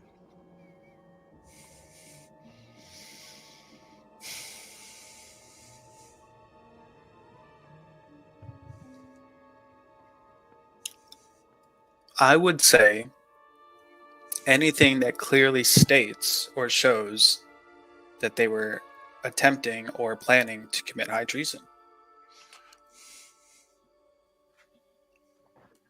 I mean, if you're saying a group, and we're talking about the entire Cobalt Soul, or are we talking about a few members? He stops and thinks for a second. Roll me a persuasion check on that one. Also, I want to state clearly that he's sitting at like a desk or something, I'm assuming? Yes. I want to be close. Okay. Ekamos and Rufus, you as well? If there's a chair that's not too far away from the desk that's across from him, I'd probably sit down and... I'd be up against the wall. Okay. Just kind of like leaning up against it. So we have Varric like super close on the desk, Ekamos behind that, just sitting in the chair, and Rufus leaning against the wall. Not like weird close, like No, right. across I'm not the afraid desk. of you close. Just like Yeah. I get what you mean. Okay. Yeah, smell I my get what breath. Just like walk around the desk and stand by him. Okay. You said persuasion? Persuasion on that one for asking if it was all or some. That's 23. 23, okay.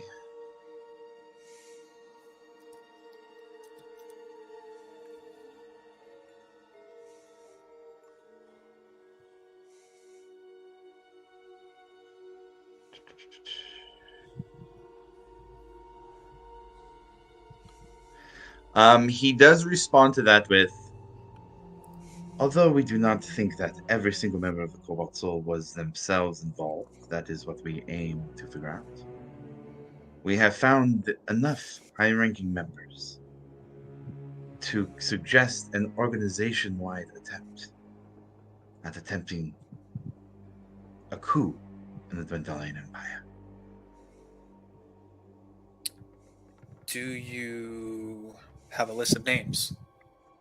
I don't want the Grand Inquisitor wasting his time trying to find every little member of the Cobalt Soul if we do have certain names that we're looking for.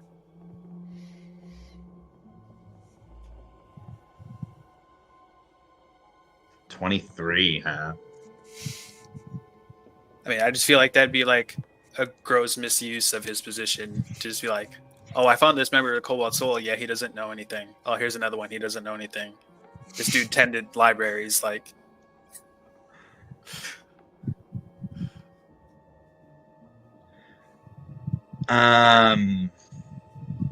He would, with a 23, he'd give you a name. There was a particular expositor. In recent months, she has been working out of Rexington. She goes by the name of Lionette. A letter was sent from her. Was intercepted with her signature on it. Making plans with the Order of the Black Rose. is that the first name? Is that the last name? You can hear a little bit of venom in his voice as he says, Beauregard.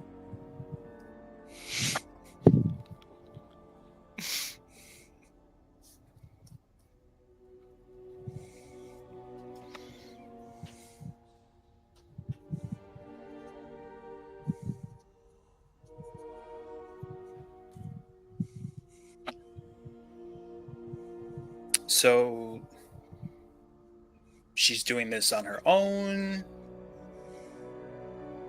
or are there other members we're looking for?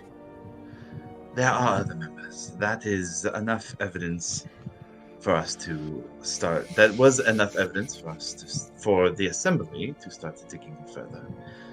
And they did find other documented evidence, especially out of Rexentrum, detailing this conspiracy.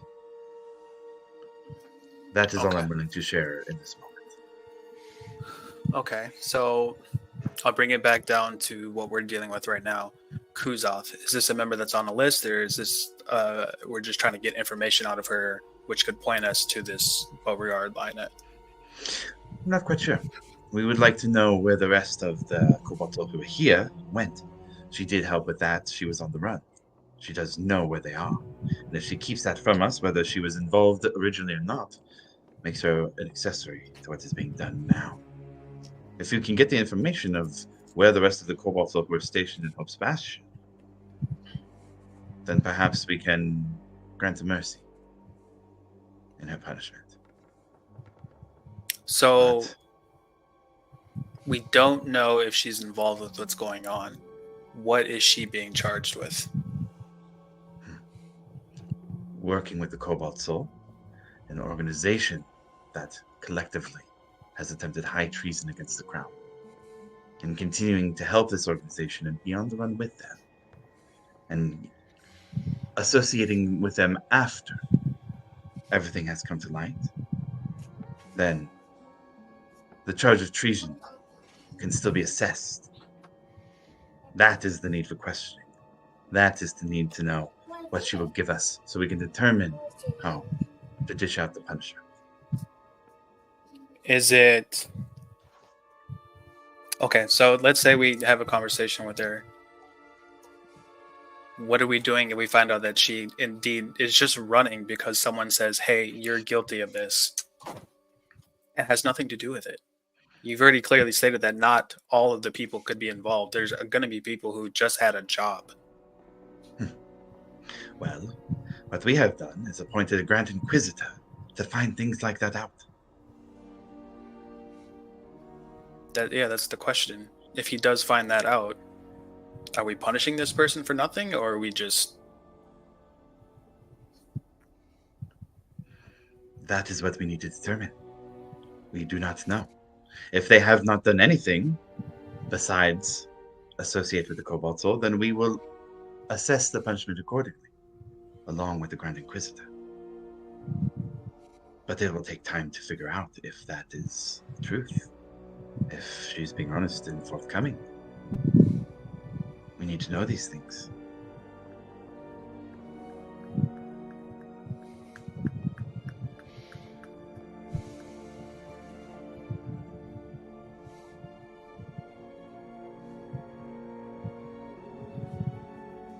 Do you think she's innocent, Grand Inquisitor? I'm not sure. I haven't spoken to her yet. However, do you think that it might be worth turning others from the Cobalt Soul?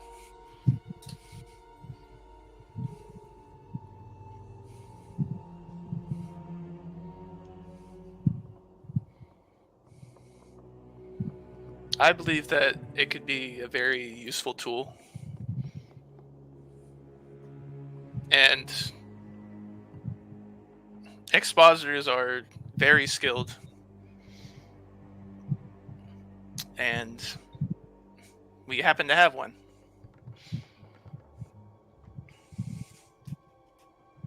They would have to prove themselves worthwhile in turning, I would think. Offer something to us. Give us a reason to forgive of their association with Treasonous conspirators.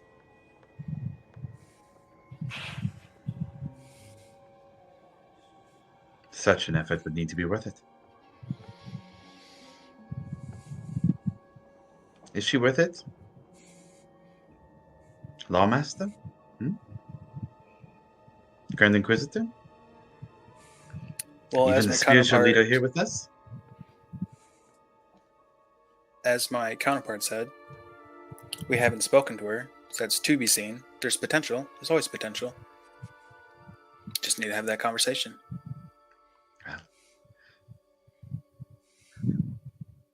Unfortunate then that your brainstorming session has taken the place of that.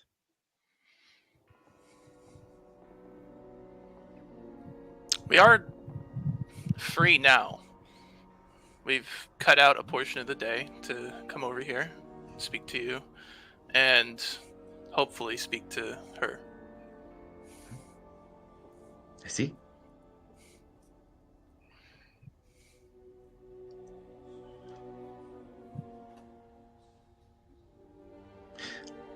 Departing a bit later than expected. 3 to 4 days worth of journey, after all. Won't get started on its own.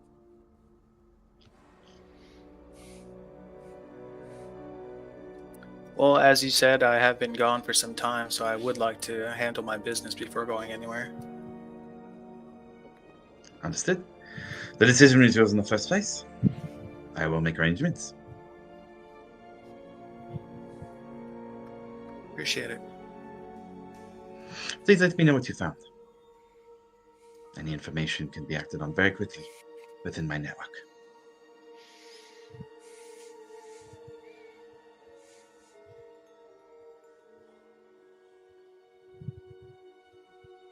Is there anything else?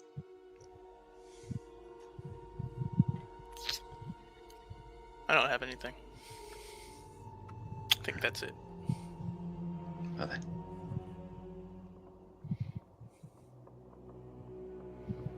Good luck in your talk with the expositor.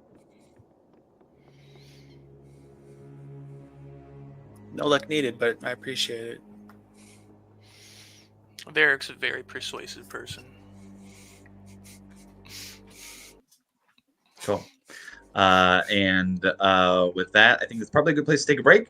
Let's do 15 minutes. We're 3:08 Pacific, so let's do 3:23 is when we will come back. Let's take a break. We'll come back and we will hit that conversation.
beautiful.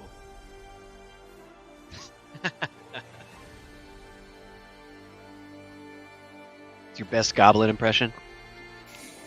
All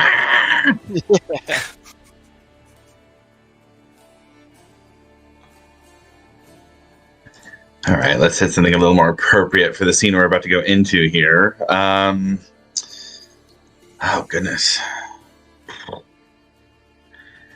I don't even know. Nervous. Yeah, this will do. All right, do Varric and Rufus go straight there? I think so. Okay. I don't think Varric's here right now, though. I know, I think we gotta wait a second. I'll give a chance. Agamos, you gonna go with them? Yeah. Okay. I'll go back to the other side of the group then. Milo, Johnny, Alivor, Breck, anything you guys want to do? I would have just asked Milo if he could send that message to Nora. Yes.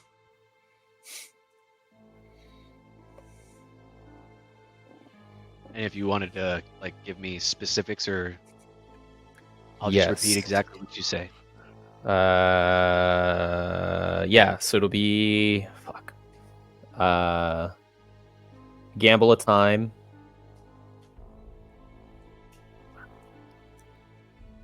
Have a urgent job.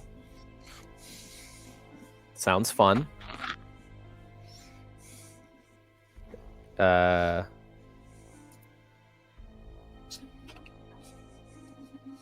You're taking someone, Shannon Fari, half elf, 5'8", athletic build, dirty blonde, blue eyes, held under Vasselheim. I am so sorry. The last word would have been under. Oh,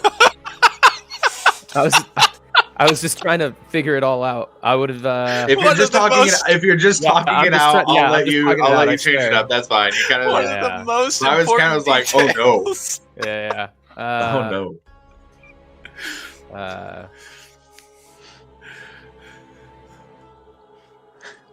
I was just kind of under. Oh, that's bad. That's unfortunate.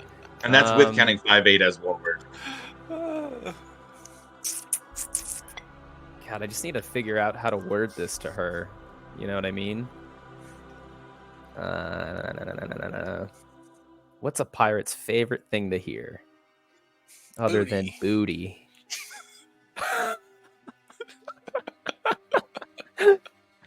Never the opposite of inspiration, you guys.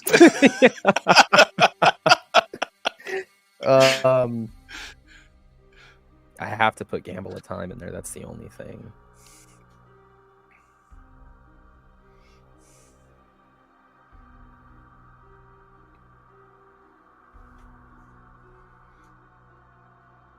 How about this? If you're brainstorming, brainstorm for now.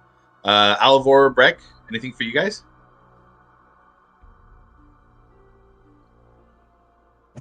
Nope. I'm good. Okay.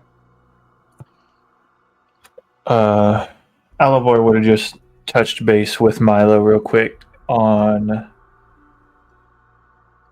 getting that meeting with his mother.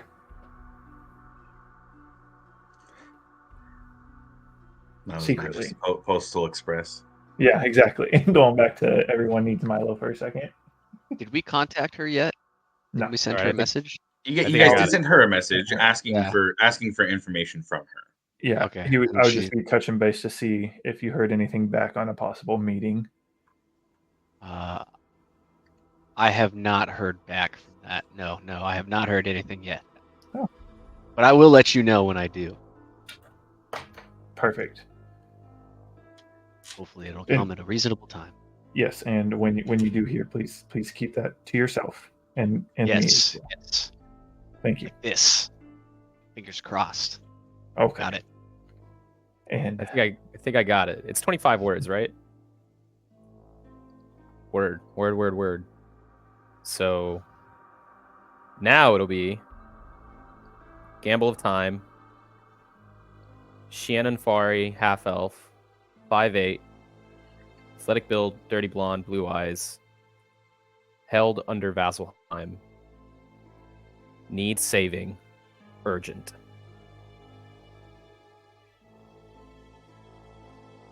Damn, that was incredibly efficient. Very well done. So Milo just like starts clapping. Just, I've been sending this for a while now. It's just nice to see somebody do it right. It's Well, talking it out loud at first really tends to help. So yeah, and everybody misses that step. It's incredible. Yeah. So you'll hear a response back from Nora. Sounds like a job for a dirty pirate, and what's left of the old and what makes up the new crew of the last. I just spit it out verbatim.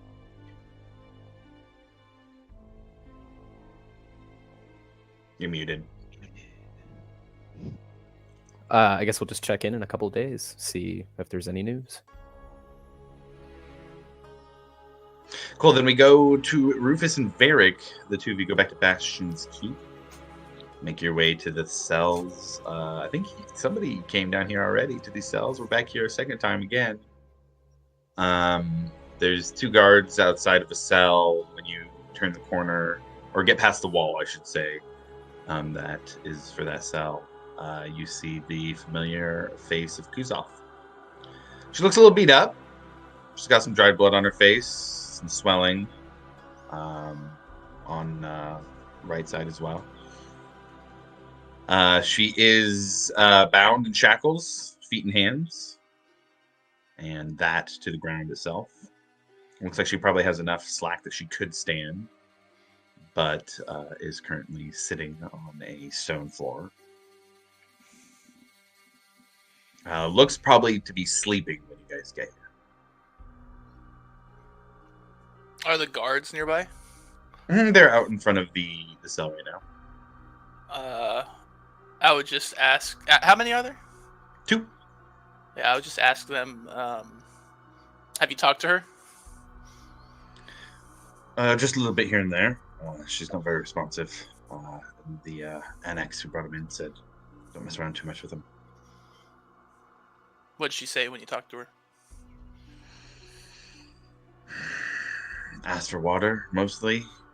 Piss pot. Who's the primary person that has been talking to her? Me. You're the one getting information from her? And he's like, oh, no, sir, no, just standing here. If she says something, I'm not doing any interrogating or anything like that. Who is getting information from her? Nobody's come yet, sir. Okay. You'd be the first. Go stand over there. I'm just going to point, kind of down the hall. Yes, sir. They both go.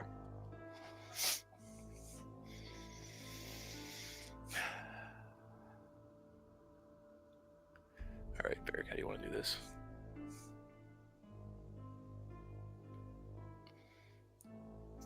Before we even begin, I'm going to cast Detect Magic and see if I see anything around us. Yeah, a circular bit of divination magic at the top of her cell. Yeah, I figured.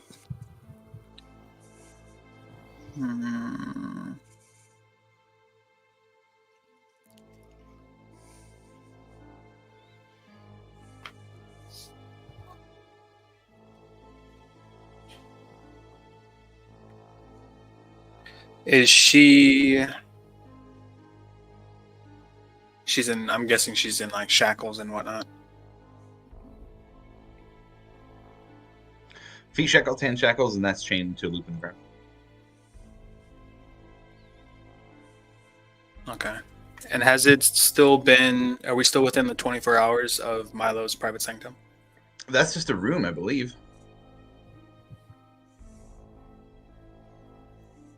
Yeah, that's Yes. just the office. Yeah. Is that still in effect? I said I was going to give you guys till midday and just said it was 11 o'clock, so yes. All right. I'm going to wake her up, and we are going to the office. Okay. So you're going to take her out of the cell to a place that can't be scryed on. Yes. Okay, got it. No key. You'd have to break it open yourself if you're trying to do that. I'm going to walk over to the guards, and I'm going to tell them to give me the key. Okay. That's going to need a persuasion check. But, I mean, can we both do it? Yeah, you can both do it. Yeah, sure. Okay. Cool. You both have titles here. Oh! If they hadn't received other orders, they might just give it to you. But in this case, they're needing some persuasion. You said dirty 20? Yeah. Okay. I got 19. That's enough between the two of you. I think a dirty 20 gets you one of the keys to the cells. Mosey on over to the to the door and unlock it. Okay. I would say easy enough to get in. Let's see. Unlock it. She's still sleeping on the ground in front of you guys in chains. You would have the key to chains as well.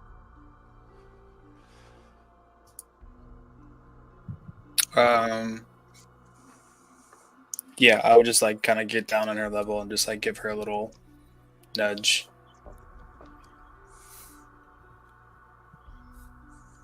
She wakes up easy enough.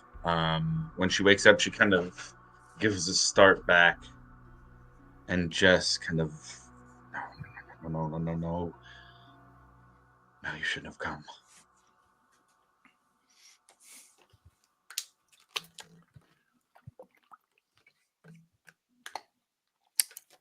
Let's go have a talk. No, stop. I'm just bait. I'm bait.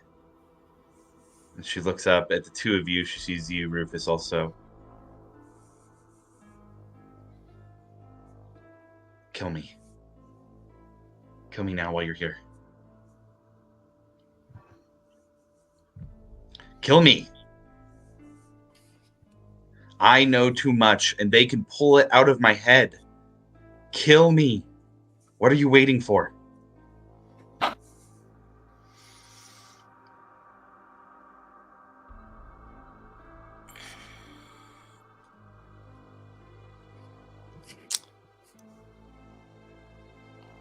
What do you know?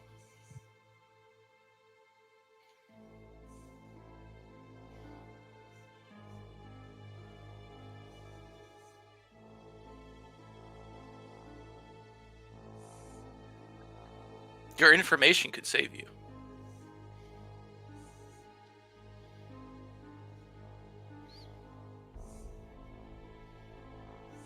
I want to ask you to roll a persuasion check here.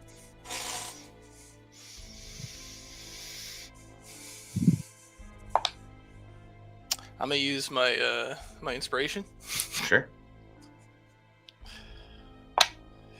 Much better. 19. 19? Okay.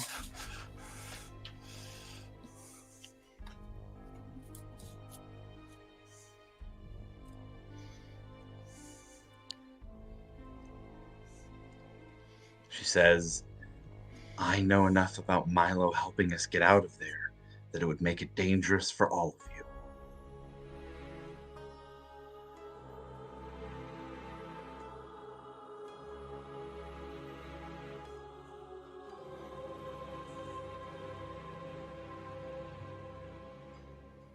And she leans closer to you, Rufus.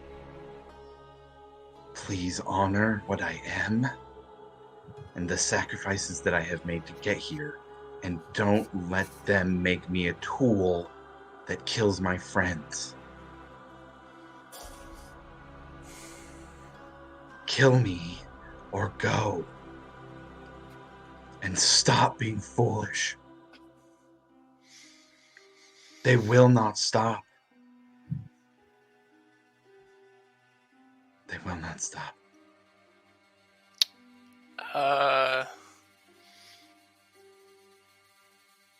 I'm gonna grab onto like Varric's arm and kind of nudge him out of the cell.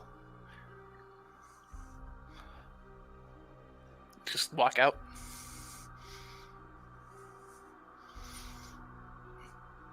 And if he follows,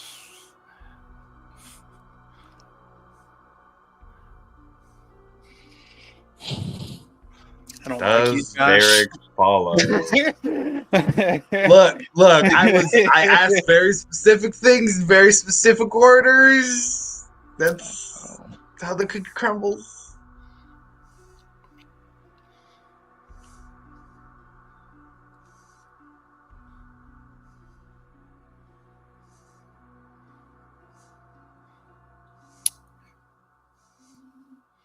Rufus, what you see is Varric, like a look on his face where he understands what just happened, like kind of what the situation is. I'm going to stand up and I'm going to reach to my right side, almost into like to nothing. You're going to see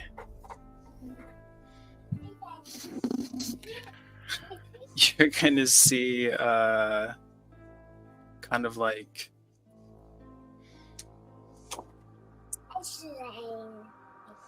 hold on. Not in front of the children. Exactly. this is not rated G. Yeah. We can't explain this to the children. Not the Save the innocent. They're going for the back door. Oh no! Oh no! Save the children!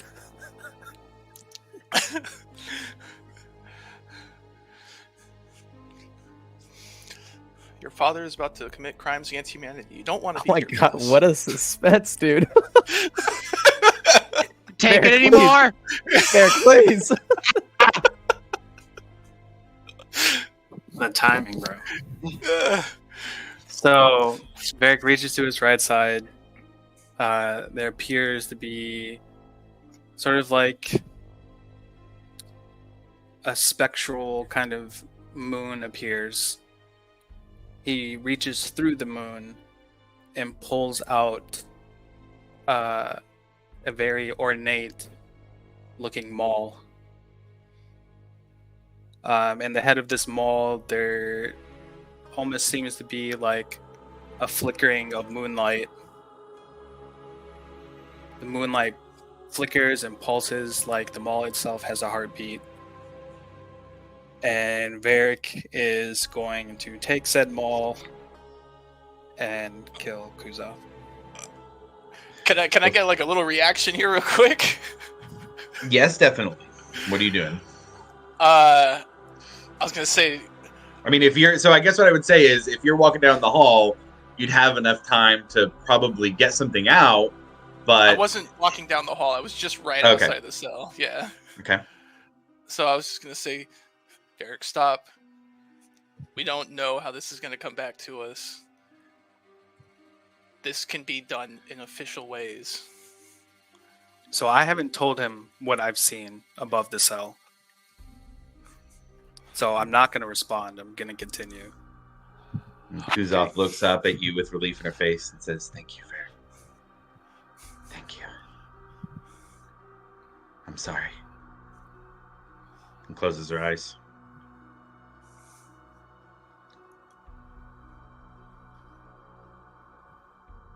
And as you swing down, you end Kuzov's life. As the guards hear the crunch of bone and the sound of the maul hitting the ground. Huh? What was that? Grand Inquisitor, Lawmaster, is everything okay back there? Do you need our help? Everything's fine. Stay at your post. Yes, sir.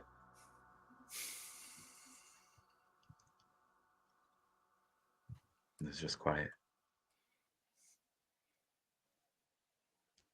I'm gonna grab Varric by the shoulder. What the fuck, man? Still don't say anything. I'll walk to the office. With a bloody maul in hand. I'll wipe it off. I would say this path would take you by the room that everybody was meeting in before. But you begin your walk through Hope's Bastion back to the office. The rest of the party sees Varric with. Are we in the keep? Yeah, you guys are in the keep. Like our keep? Mm-hmm. Okay. The cell is there in the keep. So would you still like to do that? Yeah, I thought his room was inside the keep as well. No. Trent's room is in the Cerberus building. Yeah, it's kind of. This is Bastion's keep. This is your guys' keep. Yeah. Yeah. Okay, yeah. So I thought I was going to Milo's room where he had the private sanctum up.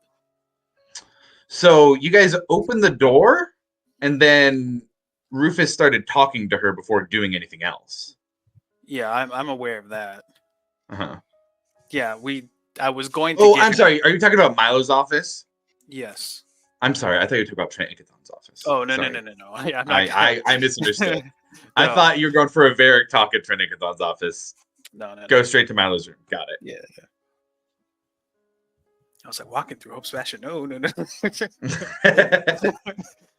Yeah, I would say absolutely. Then that route would take you by the room that everybody else would be in. I think when he does that, I would give the keys back to the guards and just follow them and tell them to go back to their post. Yes, Inquisitor.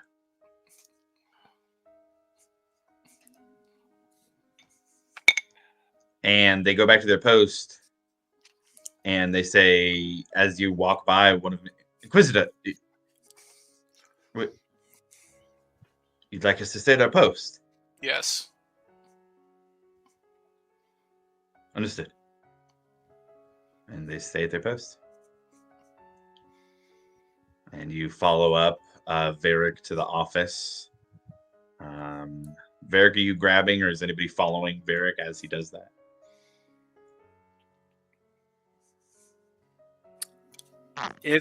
I'm assuming he's following me. So yeah.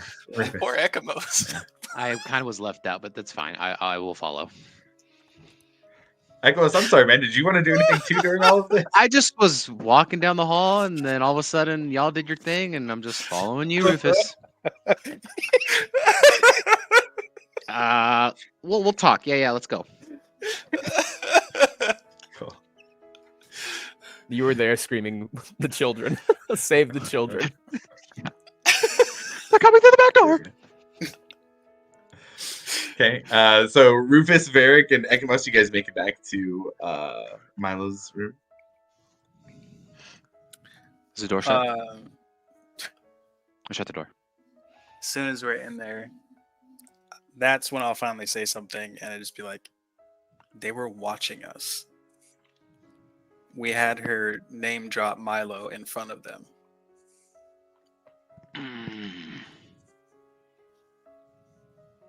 That's why I wanted to get her out of there. But so we're made.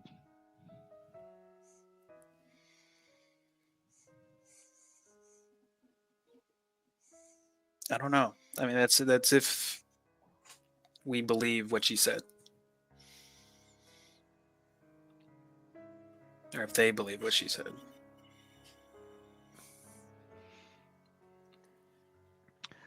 I think we're made.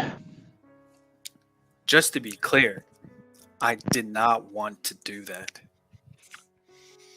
But as soon I'm as sure she there was said a reason Milo, why. Yep.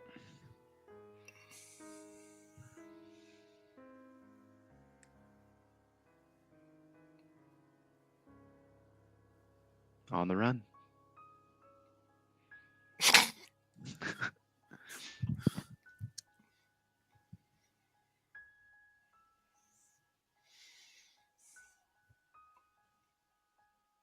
I mean, the only option we have is to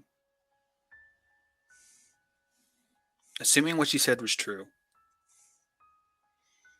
it sounds like they haven't gotten that information out of her yet. We have to spin it and say that she's a liar and a traitor. Yeah. And that, yeah. Well, then now they're gonna question why you killed her, right? I'll just use liar traitor. Boom, whack. That's what his job is, right? Well, if they were watching, They told us that we would deem the punishment, correct? Yeah. You're right. You're right. I mean, you're the law master, and Just say, Grand Inquisitor just gave you that, that the good old boys look, and then you just handle business, I guess. I don't know. Spin it that way. Some Goodfellas action.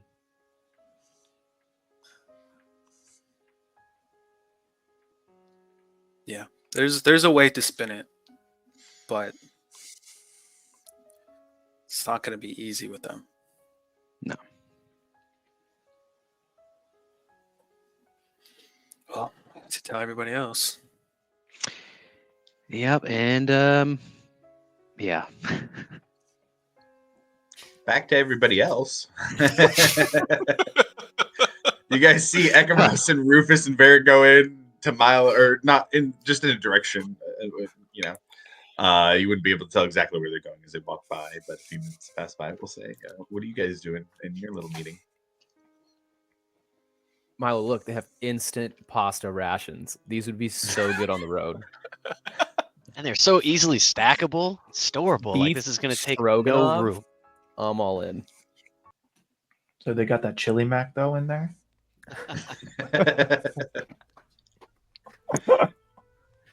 Breck, roll me a D10.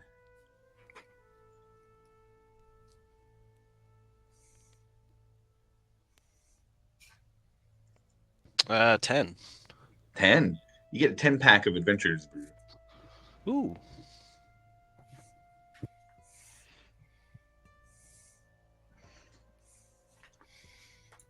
You said we saw them walk by.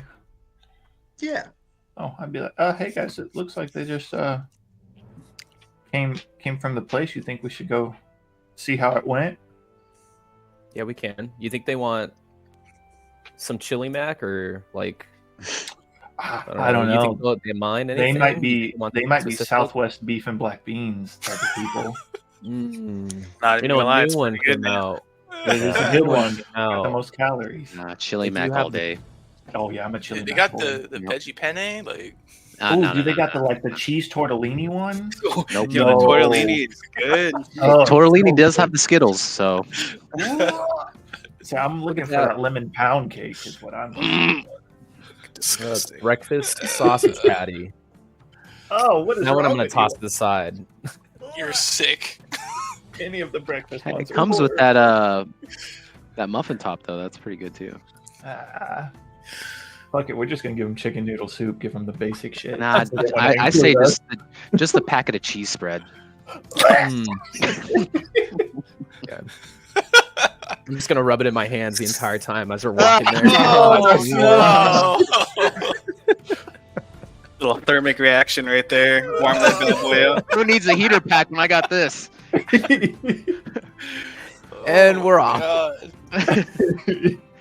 Hey Josh, I will pick up a lot of rations while we're out. Yeah, absolutely.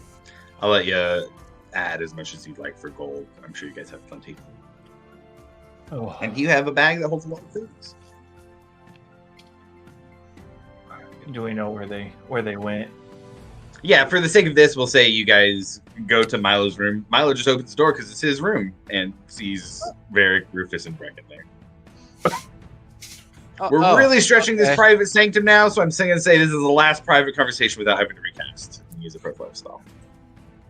Hey guys, we got the stuff. So how'd it go? Pretty sure everybody saw us. Oh, it went. It went. Anything special? We learned anything new? It went, and then you just see a certain face from Ekamos. Oh, Yeah, I think so I'm gonna have Varric to is go, back. I think I'm gonna have to go get this body. The crazy thing is, Varric comes back in not even a full day. It's Right, exactly that's how all- you guys met him. Yeah. You know, it's a full circle right here. It's a full circle, and it's crazy. I will love say it. that. Yeah. All right. I was upset with you for leaving, but now I'm just like, this is great. Yeah. Glad to have you back. I Also- will look at Milo and say she name dropped you, and they were watching. So she did know. Well, that was the one thing that I was scared of. And you say they saw it. Great. Yes, fine. they did. All right. Who So wants I to was leave put in a earlier? very, Yeah, so is that I'm, how I'm you're up running for it? I'm up for leaving as soon Yes. as you guys are ready. I'm just saying. Just I ready to say go right we. now. We might be able to salvage the situation, but We'll be fine. be prepared to get the hell out of Dodge. We can sooner take the than later. tunnels, hopefully not see any zombies, and get Probably on that don't ship take and any get the hell out. tunnels. Tunnels, what about the city?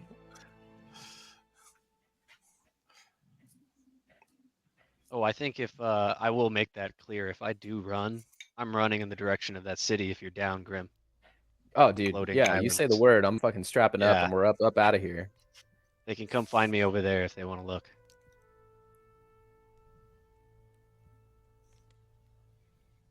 But you said something about a body. Yeah, that seems urgent. I think in order for us to spin this in our favor, we're gonna have to try and present this before they get the chance to see it first. So now, right? Yeah, let's like go. right now. Let's go to Trent's office. Square up. I'm not going there. We can talk about it. I mean, what's he gonna believe? A traitor to the Empire or us, the authorities who decided the fate of the traitor? Like, we have more weight here. We just got to be very careful with this. Josh. Yep. DM question. When I helped, or when Milo helped the Cobalt Soul, they came to me with impending doom, but not something that has already happened, correct? I believe so. If they knew that something was going on and they were needing, actually, let me look real quick. I got something to check. Shooting for plausible deniability here.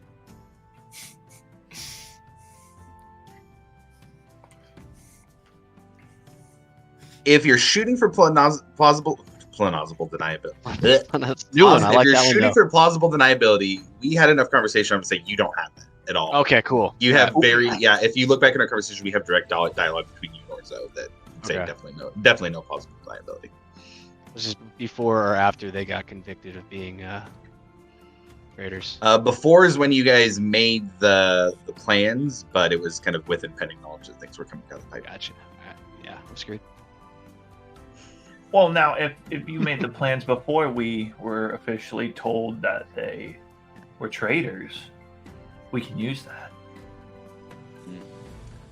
Because you can be like, well, we were just helping someone we thought was in trouble, and then we come to find out, and then we cut all They're trying to play ties. us, you know? Yeah. And then we immediately cut all ties. I don't know what she's talking about because, blah, blah, blah, blah, blah, fill in the blank. They might wonder why nobody had come forward sooner than. Wait, when did you have this conversation? With Orzo? Yeah. I this had it was- way back when Josh helped. Yeah, this was before you guys recently got back to Hope's Bastion. He came early. So Milo and Grim flew back to Hope's Bastion early while you guys took the long route and met with the I think it was the Swiftfoot gnomes or something. So this Yeah. was right before everybody else got back. So this is after all the chaos that happened. Mhm. You could spin it and say you told them to get out of the town while they could, if all this bad stuff was happening. Ooh, like, I mean, I did tell them to go specifically underground, and that's where that they would be able to hide their knowledge, or at least they'd find a place down there and possibly fortify it to hide their knowledge, and that we would steer them away is the knowledge that I get. Now, I don't know how that was interpreted to Kuzoth or anybody else, but with the knowledge they have now, I think we might be able to do that. Maybe. I don't know, man. Like I said, like if you said all this before we were told they were traitors to the crown, we're fine. Because then we just tell them, like, hey, we made those plans because we thought they were good. But then the second you told us that they were not good, we cut all ties. Spin. I think we're fine. I think we can spin it. Yeah, you could use that as like, this is how loyal we are. I mean, we literally just killed one of their members. Yeah. Like, how much more loyal do you want us to get? We all know the question is going to be, why didn't you get that information? See, that's going to be the hardest part. But I'm down to just run, man. Honestly, that's just no. We can't be running from Hope's Bastion again. We're gonna. Milo starts to unlatch the window to his room. One fucking leg out the window. Peter panning out of here like a mother. Me and Wendy are ready to get gone. we going back to Trent having the convo? I think so, guys. We have to. We can spin it. All right. Yeah, we can't leave. Are we all going? Hell no. I don't want to go. Fuck that. Me, Rufus, and Milo. I think. Yeah, I was gonna say in Milo. Let's go to the bar. Why do I gotta ask? Why do I have to go? Why? Because your name was Your dropped. name was You dropped. need to be able to explain it, and we have to bring that information because we were there. Hey, let's go to the bar, Johnny. See what Honor's doing. We'll just hang out. Just have a couple drinks. Have a good time. You know? That is the worst time for that. We did nothing wrong, so if we just act normal, we're wanna fine. Now we want to go to the pub whenever shit goes. If we run, that's obviously showing we're guilty. So let's just go to the bar, have a couple drinks, have a good time. You want to go to the pub and wait for the zombie apocalypse to just blow over. That's what you Hey, want to do. At the most, weren't you there whenever they killed? Weren't you with them? I was down the hall. All I heard was you were with them, not so you should definitely go. Nah, you were with them for the interrogation. No. I didn't As see far nothing. as far as Trent I saw knows, you were nothing. with them. I saw nothing. Well, then tell him that. They You're fine. beat feet to the room and left me behind. I'm over here walking all nice and easy, and they just beelined it to the room, and I didn't even have. I talked to some guard, asked him how his day was, and all of a sudden, hey, stand post, and I'm like, all right, I guess I'll follow Rufus. You're not very deceiving at all right now, sir. You think he's gonna fall for that? No. Trust me. Hey, You got this. I believe in you. I'm a man of the Dawnfather now. Okay. Oh, that's right. Exactly. More power. There you go. I need a drink. Let's go have a Johnny. Let's go to the drink. Let's go grab Honor. I gotta check in with Morgana anyway. Let's go. Come on. We'll be fine. Oh, okay. So Grim, Ekamos, Breck, Alvar, you guys want to go with him to the tavern?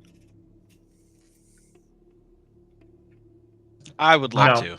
I'm walking to the bar. Fuck it. I'm walking to the bar. Okay. All right. Breck, love to. Alvar, sounds like you're going too. No, I don't want to go to the bar. No? I think Okay, that's a good idea. Alvar's rolling solo. We're doing three-way split. Breck, Ekamos, and Grim going one way, and then Varric, Milo, and Rufus are going to see. Actually, I'm going to trail behind the Varric, Rufus, Milo. Okay. I guess we'll meet you guys at the bar when you're done. If we're not all fucked. Let us. Hey, what time? How long are you guys gonna be? Let us know how long you're gonna be. You know, just basic. You know, hey, where you're going? Who's going with you? How long you're gonna be away? And what happens if? I fucking hate you. I am just saying. I need to know. Me We need to start.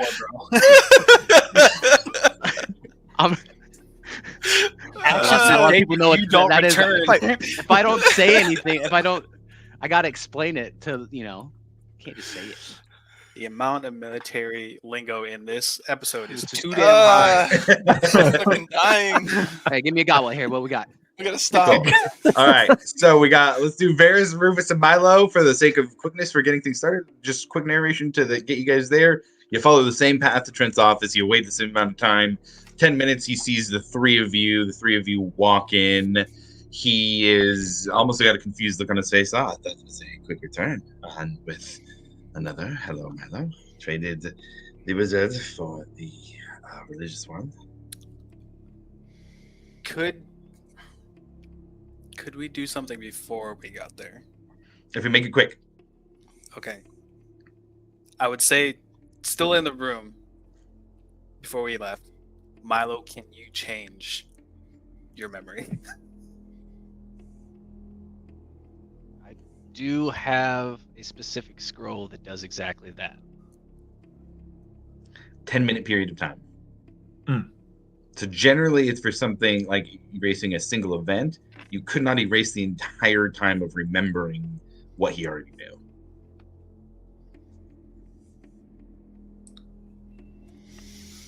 So it has to be within like the last 10 minutes, or he could change 10 minutes of the past.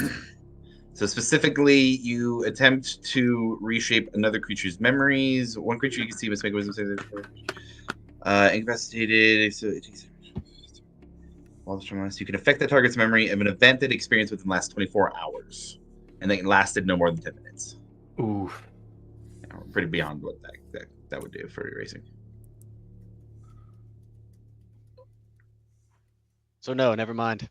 All right, I guess we're going. See, scroll is way shittier than I thought it was. we see you. We see you. Good to see you so soon. Blah, blah, blah. Yeah, we'll go back to there.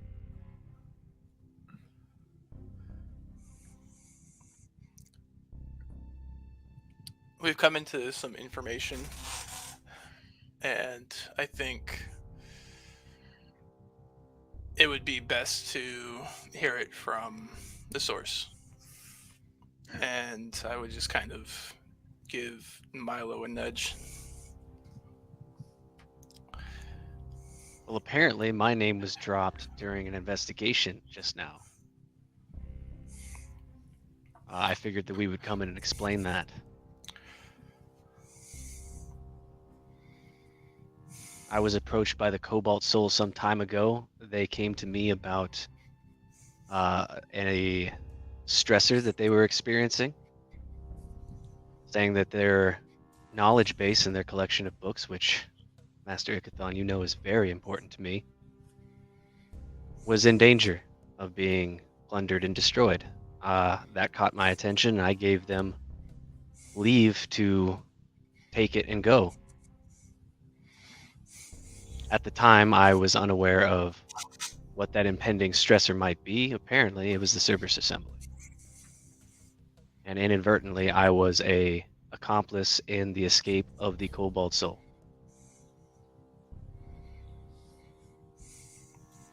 Well,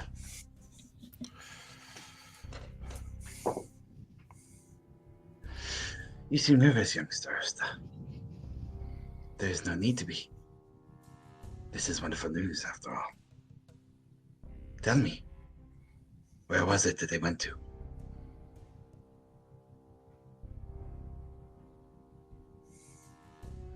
Where they went to exactly, I can't be sure. We weren't able to get that information. Milo, I need a deception check. Okay, so I don't know where they went. Technically, You know, right? you know enough to give an answer. Okay. Yeah, you definitely know enough to give an answer. It's a 17. My guess would be, I don't know, west-ish?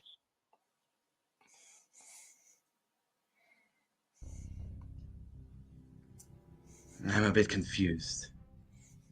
You advised them on leaving, but you do not know where they went to?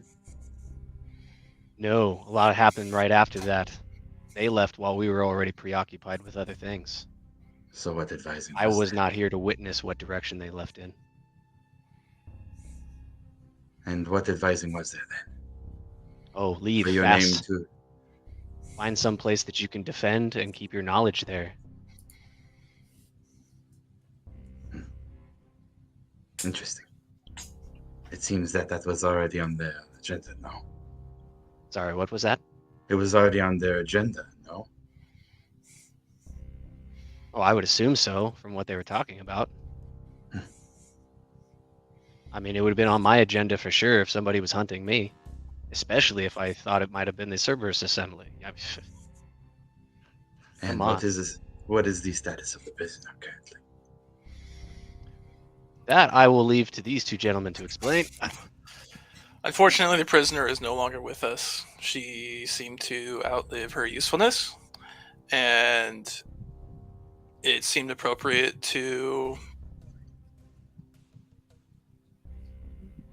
It was treason. Get rid of her. I see. So, this witness named one of Bastion's Watch as an accomplice.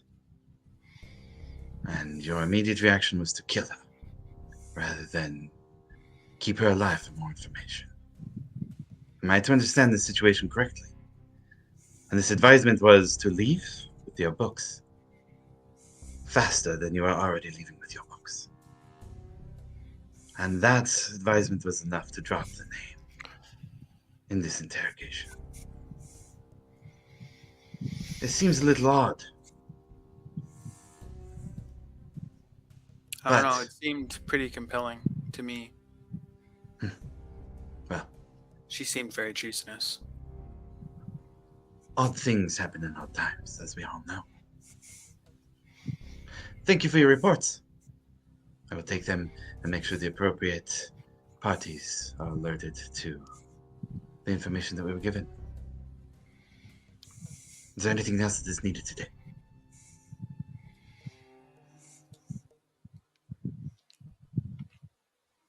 We will follow up with what information she gave us, and if we find anything, you'll be the first to know.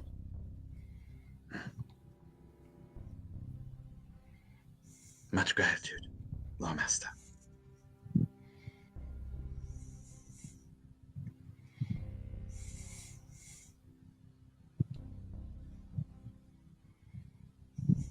Well, have a good day.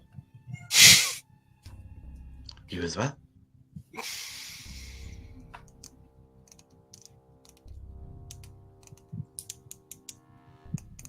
And three of you walk out of his office, I assume? Head out of the service building? Very quickly. I wouldn't do it quickly. No, just normal. Yeah. Milo would be pulling ahead of you guys then.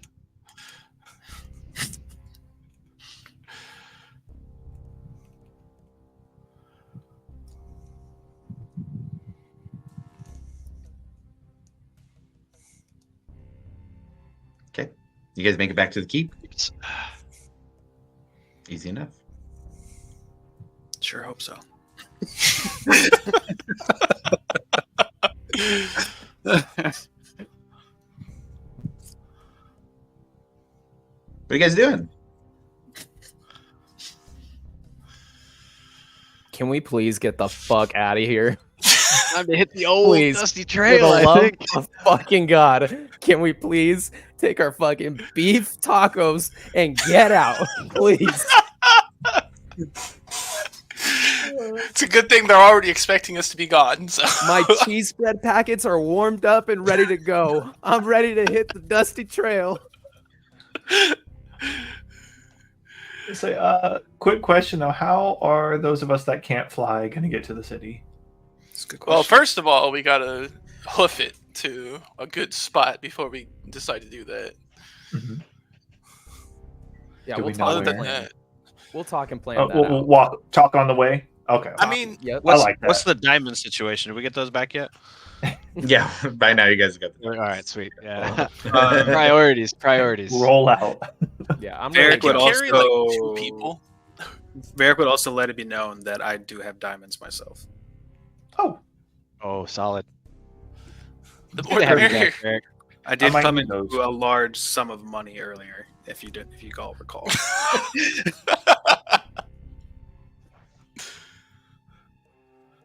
So I can carry like 2 people. see. Who's the lightest person? I'm sure I can help with one, but that's it. So what? We've got 3 flyers. and 4 Would non-flyers. Squall potentially be able to fly us up as well? We'll say, for the sake of brevity, Squall, Harry's arm still sticking around. For the sake of this, what I'd say, Zarm pops up. Oh, I can turn one of you into a bird, or let one of you turn one of yourselves into a bird. That way, I don't have to be close or anything. That's how I got Barrett back too. Both of us were an eagle. That works. Let's talk about this while we're out of the city. Let's just keep walking. Being here Squall do the same thing? makes me uncomfortable.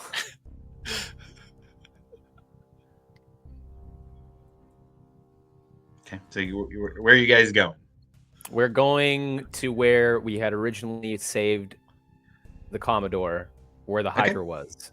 That's the direction we're heading. Okay, a little afternoon then is when we're heading out, and you guys, as a troop with a couple of tag-alongs, go through this small section of the Zemni Fields. Easily enough, following the path back to where you saw a couple Dragonborn, where the Hydra showed up at first, and where Commodore Norrington had been held hostage. And what time of day is it? Early afternoon still. Okay. Well, how do we find Johnny? this place? Huh? You said something about the stars, right? Yeah, something like that. We just need to figure out how we're all getting up there. Do you know where we're going? No. Oh! Do I have like That's a good. general, like, from where we are, from where I'm standing, do I have like a general idea of where I had flown up before? Yeah, I mean, you could go back and you can find the spot where you flew straight up. Sure. Yeah, I could start where I did it the first time and then go from there. It's the only lead we really have. Strong start. Definitely thought that there was more to that. Did you have like a general drift direction? All she told me was that the stars would show me the way. And when I got close enough, or once I started floating into the sky, it was less of what I could see, it was more of what I could feel. And that feeling became so extreme, then that's what guided me. It's hard to describe, but it's like the ultimate sense of freedom came over me that I've never experienced before. And then slowly but surely, my necklace began to do things that it hadn't done before.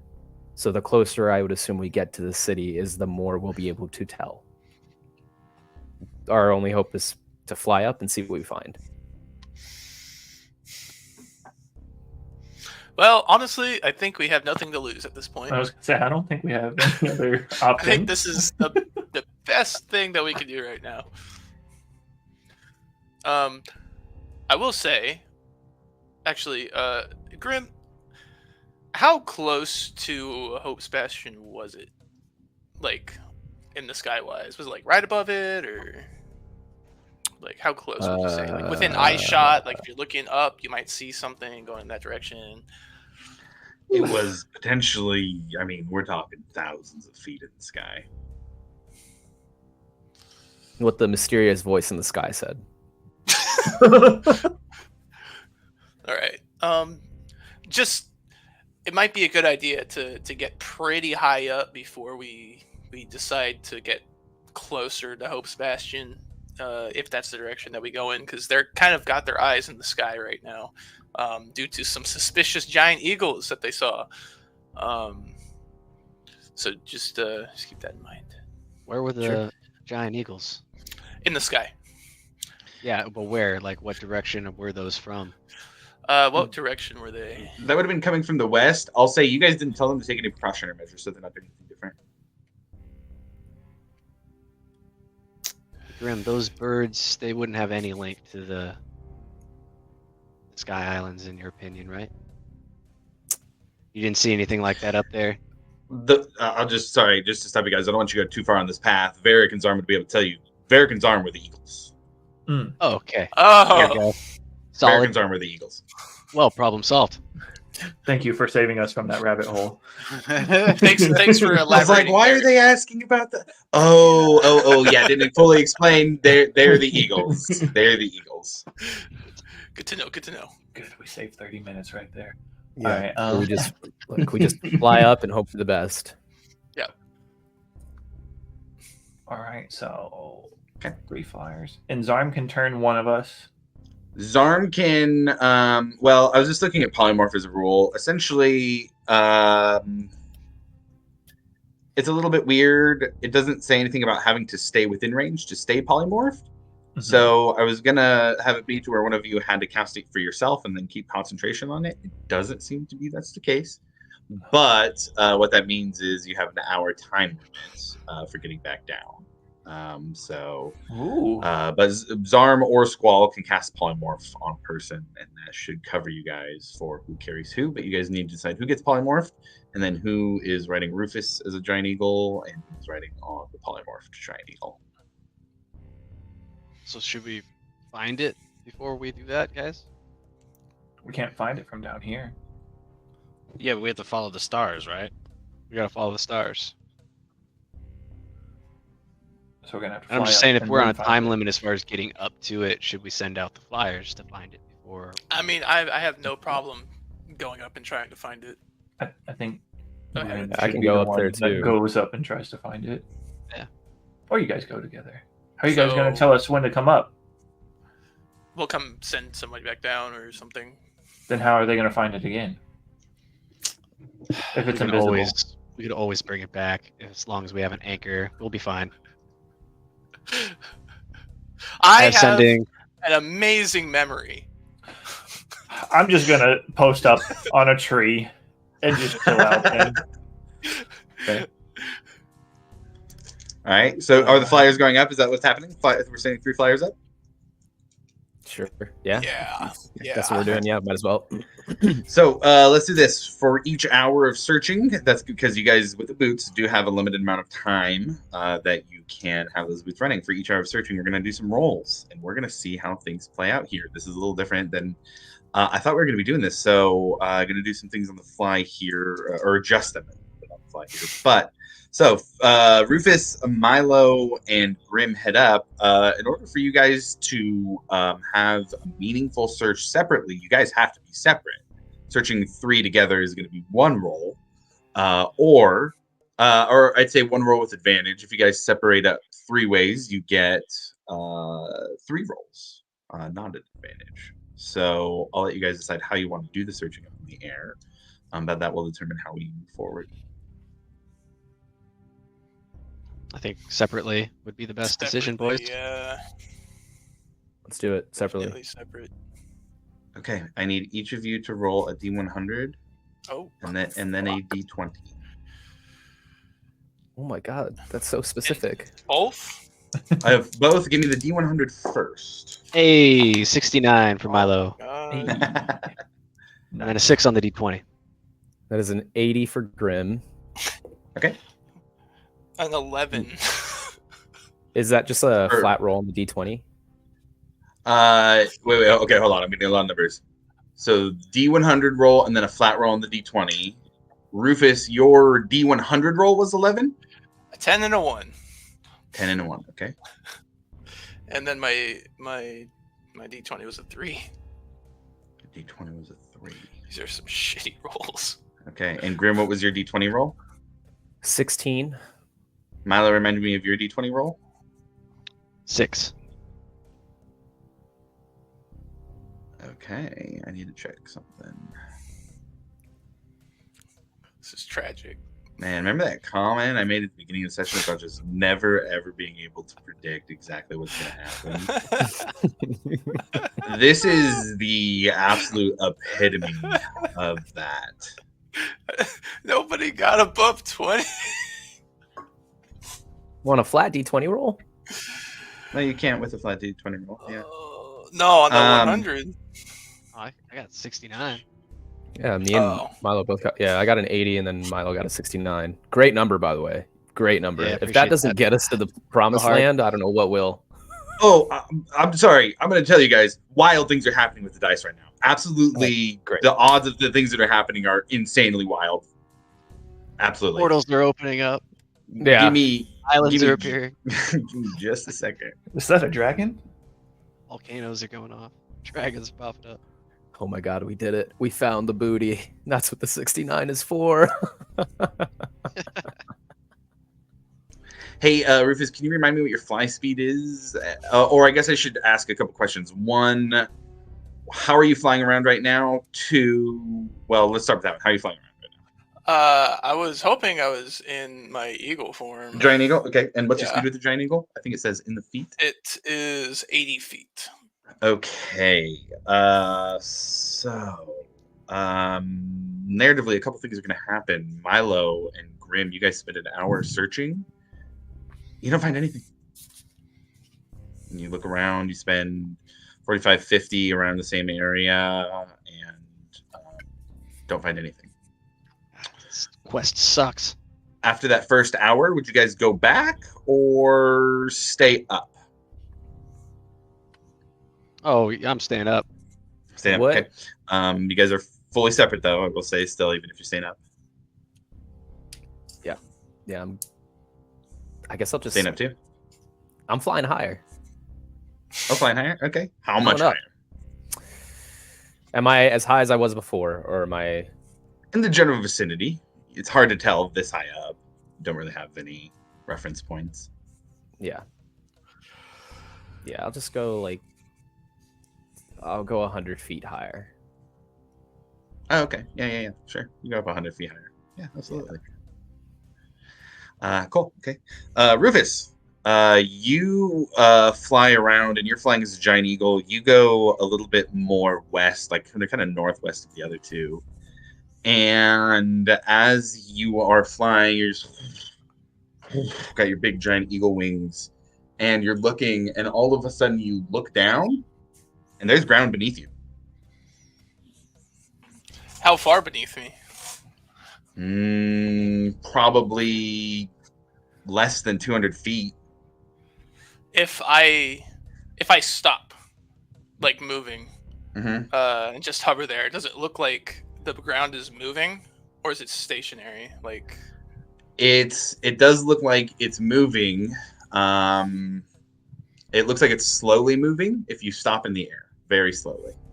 To give a big description, you see a chunk of land, and you look around over it, and there's this just solemnity over it. It's just solemn, it's quiet.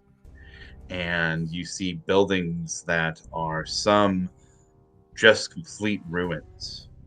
But as you kind of look around, some are built up, some are left tall. They look sleeker than the buildings of the current age. Like there are more things inlaid with them that you can't tell if they're design or function. But based on the description that Grim gave you and what you see now, you found it. okay. I'm gonna lock that into my brain, my bird brain, and I am going to make my way back down to everyone. Okay. You start making your way down, and I need you to roll me a perception check. Perception. Fuck me. I'm not using that die, actually. That thing's been fucking me up. You don't have your inspiration anymore, if I remember correctly? No, that thing's gone. Okay, got it. I'm going to go mute and stop the cam here. Just let me know what your result is. Oh, my perception, because I'm still a giant eagle. Hang on, let me read this. I have... This is a sight, right? Perception checks that rely I'll on give sight? you, if you have keen sight, I'll give you the advantage from keen sight on this. Yeah. Sick. Fuck, that's even worse. That's a 10.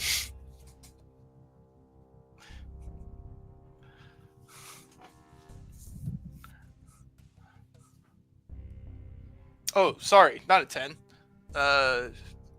13. My thing was upside down. Or 14. I was reading the fucking 9 as a 6.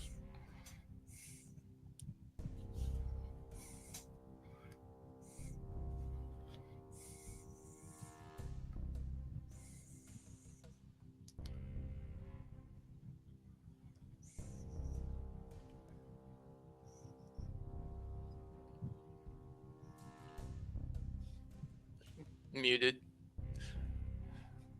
Thank you. As you're flying back down, all of a sudden you feel pain. I need you to roll initiative right now. Oh shit! Just me? But you guys split up. So I need just you to roll initiative. Oh no! Rufus, I'm gonna tell you this right now. Michael, I am so sorry. Alright. What is going on, dude? 16. We just see Rufus go. Yeah, 16. Dude, watch it be a fucking dragon. Oh my god, dude. Y'all wanted to go to the city in the sky.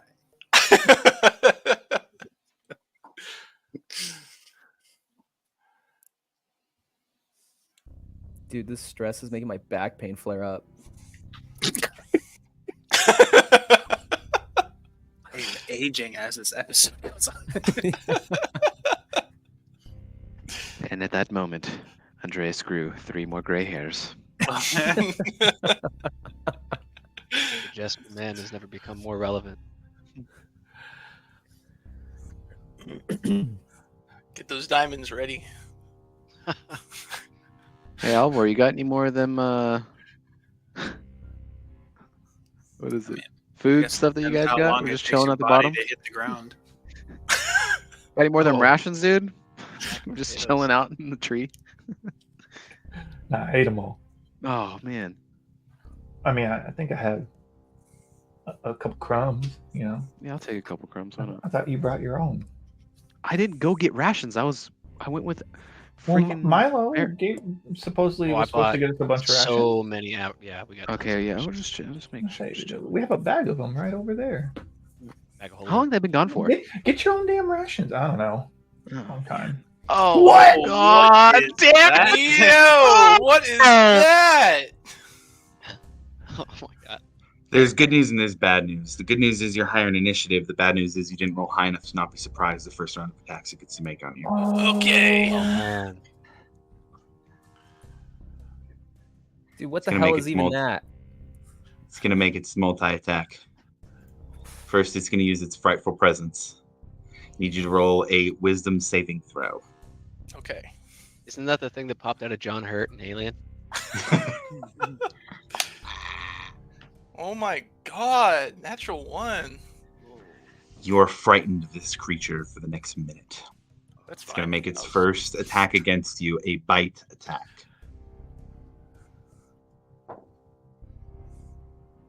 17 to hit. I'm looking for my armor class. Oh, yeah, that hits me on my. Damn it, Giant Eagle sucks. It's going to be 17 points of piercing damage.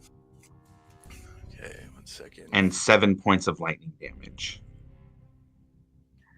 It's going to make its next attack with the claw. That's a dirty 20 to hit. Yeah, that hits me. That's going to be 12 points of slashing damage, and it's going to make its final claw attack against you. Wait, I have a question. Sure. For Giant Eagle, I know I'm using a different stat block, and this has different armor class and hit points and everything. Does this just default everything to that, or is it going to be like, what is it, Wild Shape, where you fall out of it and go back to your normal? Not Wild Shape. Okay. So it's Wild Shape and Polymorph kind of operate the same way. Once you run out of hit points, you would go back to your form. With werewolves and lycanthropes, it's a little bit different. When you run out of hit points, you'll still go back to your form, but you're unconscious. Okay, so I'm unconscious. So.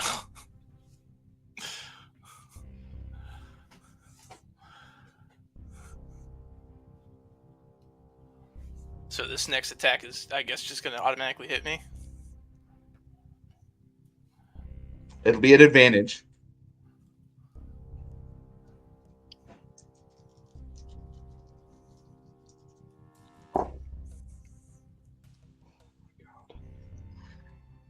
It's a 20 and a 1. So Yeah. it's a auto crit and a crit regular. It's 2 death saving throws. Rufus, it's your turn. I need you to roll a death saving throw. I need you to pray to all that is holy that you're going to roll a 20 on this. I need you to put the camera on your dice and roll a 20 for me. Please. It's dark in here. Let me turn my lights on. Please roll a 20 here. Oh. 1 second. You're so high up. Yeah. Dude, Not that die. this Do took that a die. turn I did not expect. All right. Bro, same. Oh. I gotta get close on Oh this. boy. Here. Let me do this. Big screen him. Big screen. Oh, you can big screen. Oh. Oh my god, dude! Oh boy. This Come is on, gonna Bubba. be bad. You got it. Damn. What is It's a 6. What are Rufus's last words as he falls from the sky? Squaw! Because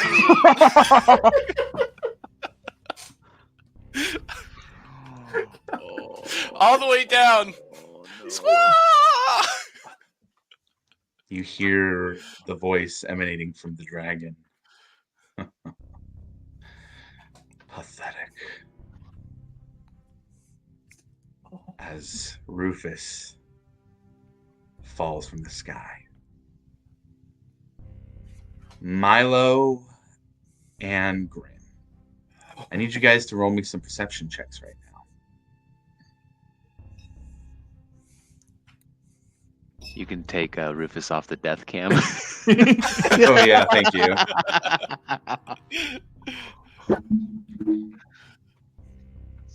27 for perception for Milo. I got a natural 20 plus 5. 25 total. Both of you see in the distance the now visible form of a dragon and a giant eagle falling from the sky, far away. Worth of flying, 20 minutes of flying to where they're at. You guys were very separate. But the 27 and a 25, you guys can see where he's falling to.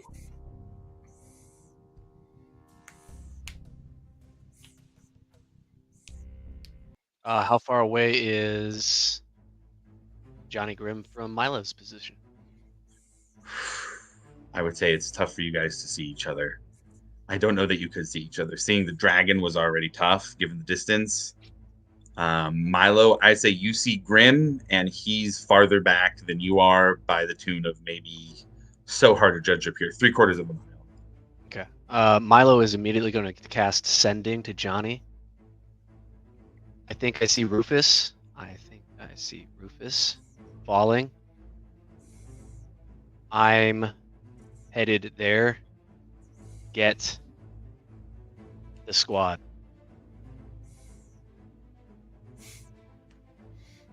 Okay. Hearing that, I will use like everything I got.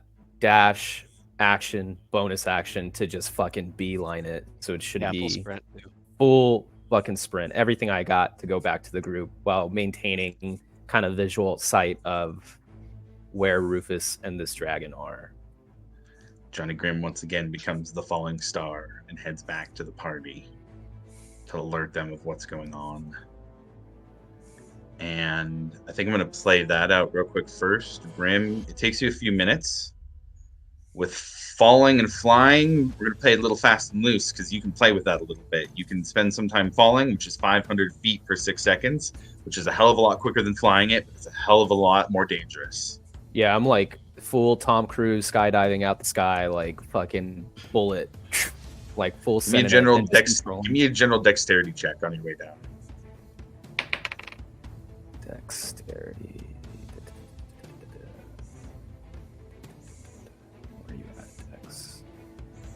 plus 4. That is a 14 plus 4, 18. 18. Okay. You are able to make it down and get to the team.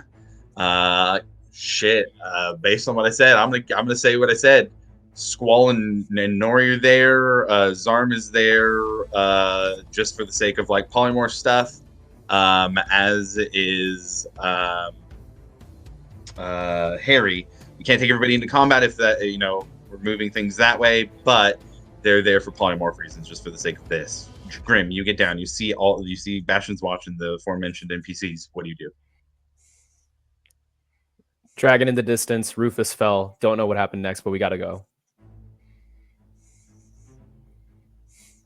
What do you do? How do you guys go about it? Is everybody have a way to get like polymorph? Like, is there anybody that we need to help fly out there? The plan had Rufus taking 2 people. Yeah. So what I'll say here is that how heavy is who's like the Squall and lightest Zarm can each polymorph a person, so you guys can still get 2 eagles. You guys got to decide who the eagles are, but you can't do 1 eagle carrying 3 people, so there has to be at least 2 eagles. But it'll be an eagle and a rider on each. My question is, was this thing just flying out in the open? Is that what I saw? Just like out in the open? Mm-hmm. Yeah, it was just there. It was just there, and I saw Rufus falling. What are we gonna do in the middle of the sky?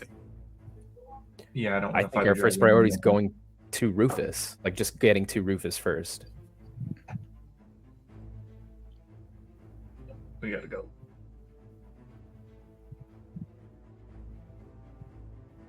Rufus is no longer flying. He is falling and not moving from what I saw.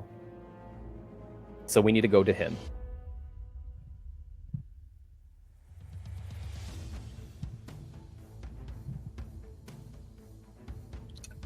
I mean, yeah, we can, but what are we gonna do? Figure it out when we get there. We don't really have time. I don't have time to fill out a flesh out plan. This guy is falling and there's a dragon. If the dragon lands, great. If it doesn't, it flies away, even better. Yeah, he's falling to us, right? No. He's off in the distance. Can you take us to where he's gonna fall? Yeah, I know where he's falling. That's where I'm trying to get to. Okay. I guess what I'll say is he's definitely hit the ground by now. Yeah. Oh, okay. I thought he was trying to say we're gonna go up and try to meet this thing. I was like, what? No. No. Okay, Rufus is already on the ground by this point. We need to go where he fell. Okay. Let's go then. And we're running. And we go. Okay, Milo, we go back to you up in the air. You see Grim start to fly down quickly. Just, what are you doing? Full tilt towards Rufus's position, like where he's will gonna take land. you towards the dragon. Yeah, we're gonna try to avoid that thing as much as possible, but we're still gonna hit towards Rufus. Are you going stealthily? Yes. Which is slower. Much slower. We're still gonna go how much slower? You're in the air. In Yeah. fact, out in the middle of the air like this, if you're not casting invisibility, it's a stealth check that's going to be a high DC. I'm definitely going to roll perception against it if that's what you want to do. Yeah. But still open skies. You still have to have something to hide behind. There are clouds, is what I'll say. But you have to take the time to jump between the clouds. How viable would be hitting like the tree line and streaming the tree line up top, like just skimming the top and trying to use the trees? You could go down and do that, yeah. I'd like to try that. If it would still take you in the general direction of the dragon, though, I guess. Yeah, that's fine. We got to do it. Okay. I will consider going down at the tree line to kind of try and mask your movement. You head down and you start going in that direction. You see the spot where Rufus falls to the ground. See him break through the tree line. You can almost hear the cracking of branches. You're not sure if you're close enough or it's just your mind putting the sounds together, seeing what's happening, knowing what's happening as your friend falls from the sky. You can see the dragon still flying overhead. Bad juju on those rolls.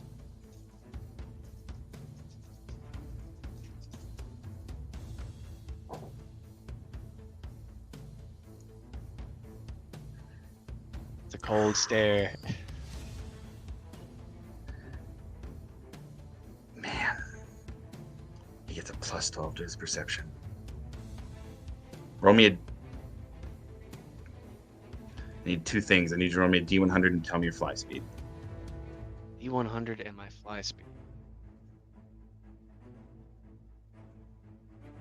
That is going to be a 56 for the D100, and my fly speed would be...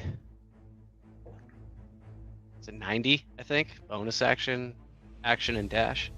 90. So if you're going full tilt, you're at 90? Yeah. Okay. And I have a couple of important questions for you. At 560 feet away from the dragon, it spots you. If you keep up at your highest speed, based on what you know about dragons, which is extensive, you might be able to keep pace with it. Potentially even go a little bit faster, if just even incrementally. But you'd have to focus completely on going fast, and you wouldn't be able to look for Rufus. You have to make a choice about which you're going to prioritize here. The dragon sees you, starts turning your way.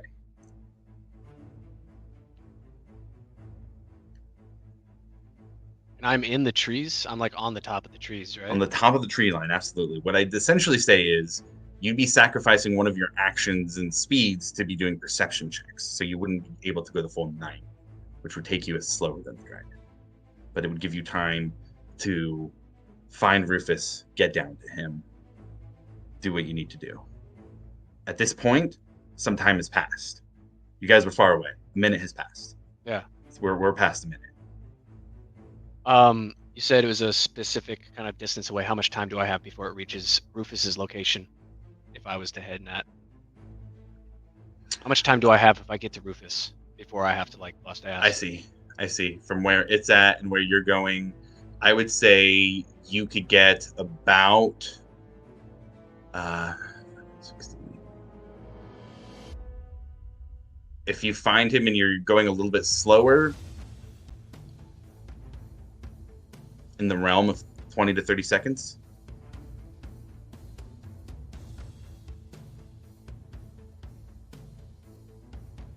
Okay, I am going to full tilt towards Rufus. I'd like to, if I could, I'd like to break LOS with the dragon and attempt to hide on that trek towards Rufus. But I'm going to get there as fast as I possibly can. And I would like to, if I can find his body, I'd like to get to his body as fast as possible and then single action cast Gentle Repose on him. Okay.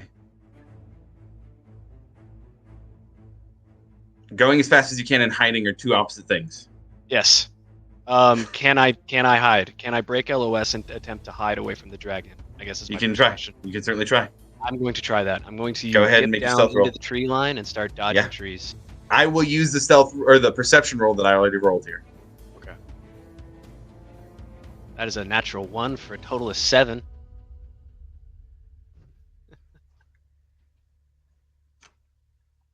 Sounds like Milo just tasted pine.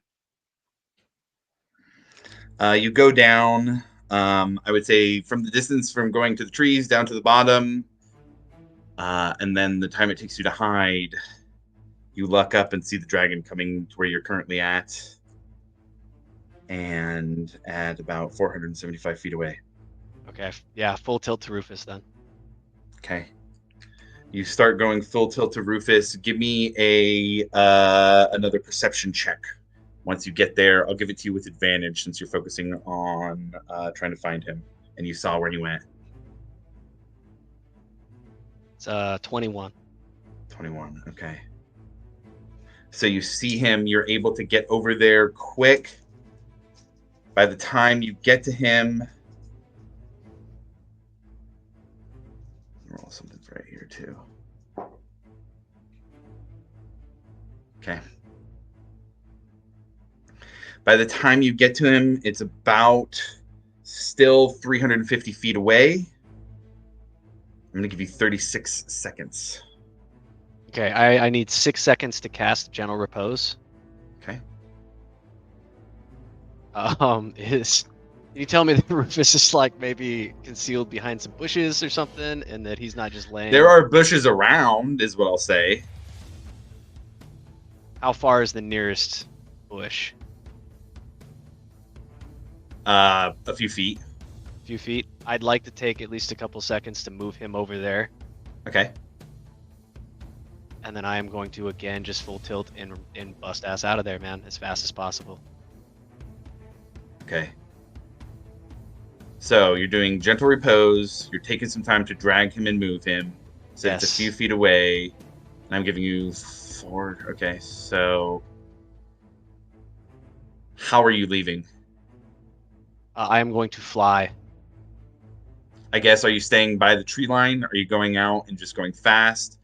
If you stay under the tree line, you're gonna have to dodge in and out of them. No, I'm going have to to work go. for I'm cover going on to go that. up. I actually want it to see me, and I'm going to go as fast as I possibly can. That's what I like to hear. I like that indeed. Okay, so you get up, and the dragon sees you now. With those turns having passed, and where it was, we're talking 180 feet. And you turn, and you just go straight out.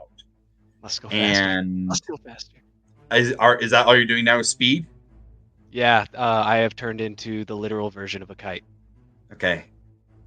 Back at the team, you guys are running in the direction of where Rufus was.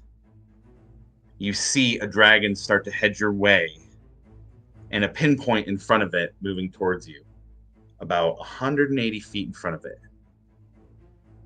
You see them coming in your direction,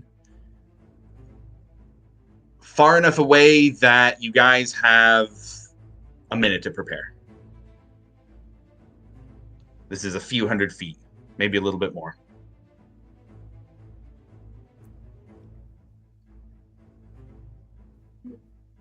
Well, shit. See if we can surprise it. I'm going to. So it's coming right at us. We can see that it's coming. It's beelining towards us. I'm gonna see if I could just fucking. God, there's really not much I can do. Yeah, I'm gonna try and hide somewhere just to try and get the beat on this dragon once it lands. So I don't know what's around or anything, but I'll try and pick the best place to hide. And Sure. then Yeah, I mean, there's will- lots of trees and bushes as described. You can go and hide in one of those. Yeah, I'll try and hide in one of those. Okay. And then I will. Yeah, I'm gonna try and hide, and then I'm gonna summon my echo 15 feet away from me and put it in another bush somewhere, like at top of a tree. Okay. All right. Roll that stealth check for me.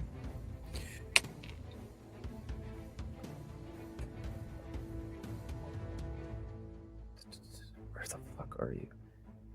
Dirty 20. Okay. What about everybody else? What are you guys doing? I am going to cast invisibility on myself. Also hide in a bush or behind a tree. And then how much time did you say we had? About a minute. Yeah, about a minute. Okay.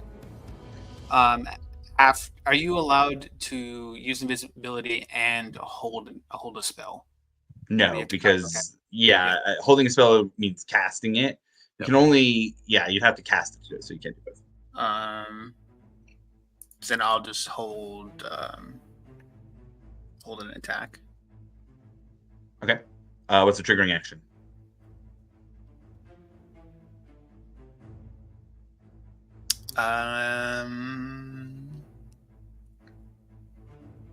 Fuck. I guess we're doing this, so I guess when it gets within,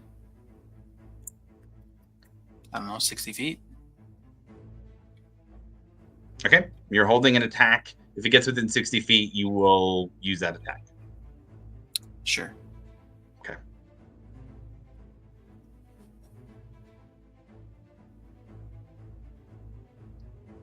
All right. We got Grim, Varric. What about Ekamos and Breck?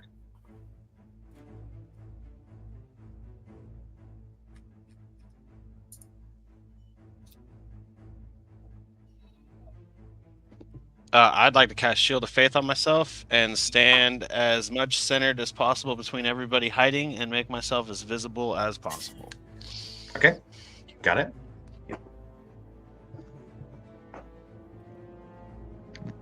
Can I change the trigger? Sure. The moment it attacks Breck. Then you'd like to attack it. How close are you to Breck? Within 30 feet.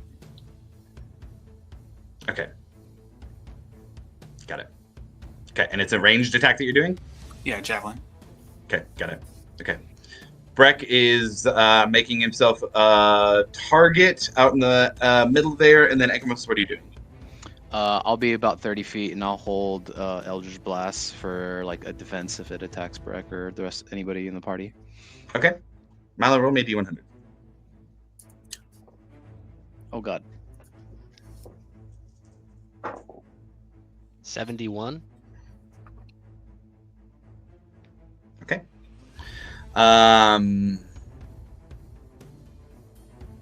So by the time you get to where the team is, you fly over. You just see Breck standing on the ground in the middle there. The dragon's about 220 feet away from you. You could slow down and land here, but it would gain on you in the meantime if you're not focusing on going full speed. What are you doing?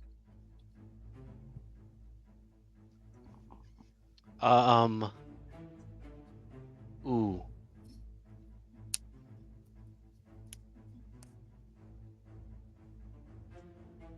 Okay, yeah, I don't even see Varric. 'Cause you're invisible, right? Also, I also didn't check in with Alivor. Alivor, what were you doing? Taking a page from Varric's book. I'm gonna, I guess, just hide in a bush like him and hold in action to cast Dissonant Whispers on it whenever it attacks. I guess, yeah, attacks Breck. Okay. Or if it go ahead and roll a stealth check. Mm-hmm. Hey, my first roll of the day. Ooh. 29. 29, okay. Got it. And did Varric get his stealth check with advantage in for invisibility? Oh, yeah, you did. Yeah, I was going to say, Milo, you probably don't see most of the people. Just Breck. That was a nat 20. Cool. So, I think you just see Breck.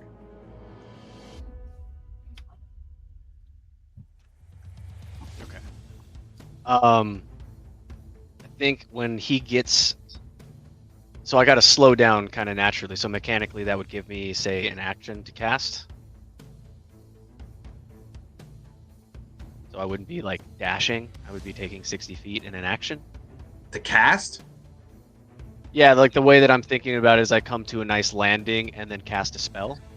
If I'm being full tilt, the way I was understanding it is getting the 30 feet per bonus action, and dash. For the movement. Right. So if you're taking the time to slow down and go down there, exactly. It's not the full tilt, just like meteor into the ground kind of thing. So I would be able to technically hold an action. At this point, we're holding a lot of actions, and we're getting a little dirty with like invisibility and holding actions and stuff. I don't think we can just turret on this thing. I would say while you're running like this, no, you can't hold an action. Okay. Can I paint you a picture of what I had in mind for it? Or sure. Yeah. So what I was going to do is I was going to swap spots with Breck when it came down on me. Okay. What I would say is you'd have to get close enough to him to do that. I guess what I'd say is you can certainly try. Okay, I'd like to do that. So I'd like to get within. I'd like to come to a landing, kind of coming to a running halt, turn around, look straight at the dragon as it's coming at me, and as soon as it starts to get ready for its thing, I'd like to swap spots with Breck. Okay, so you're going to wait till the dragon gets to you to do that, though? Yes. Okay.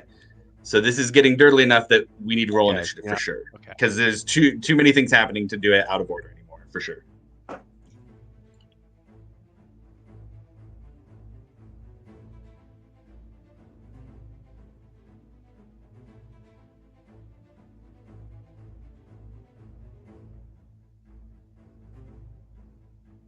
Okay, so Milo, what is your initiative? 7. Oh boy. Breck? 19.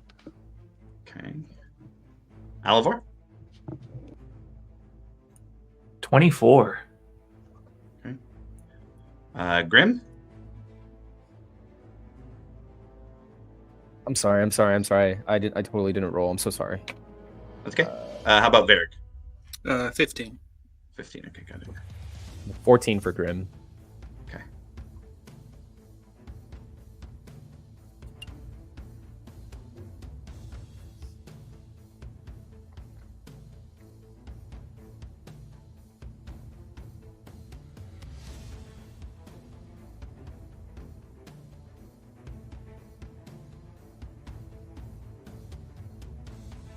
Okay, so things have gone completely different than what I have set up. So we're going to have to give me a minute to set things up here.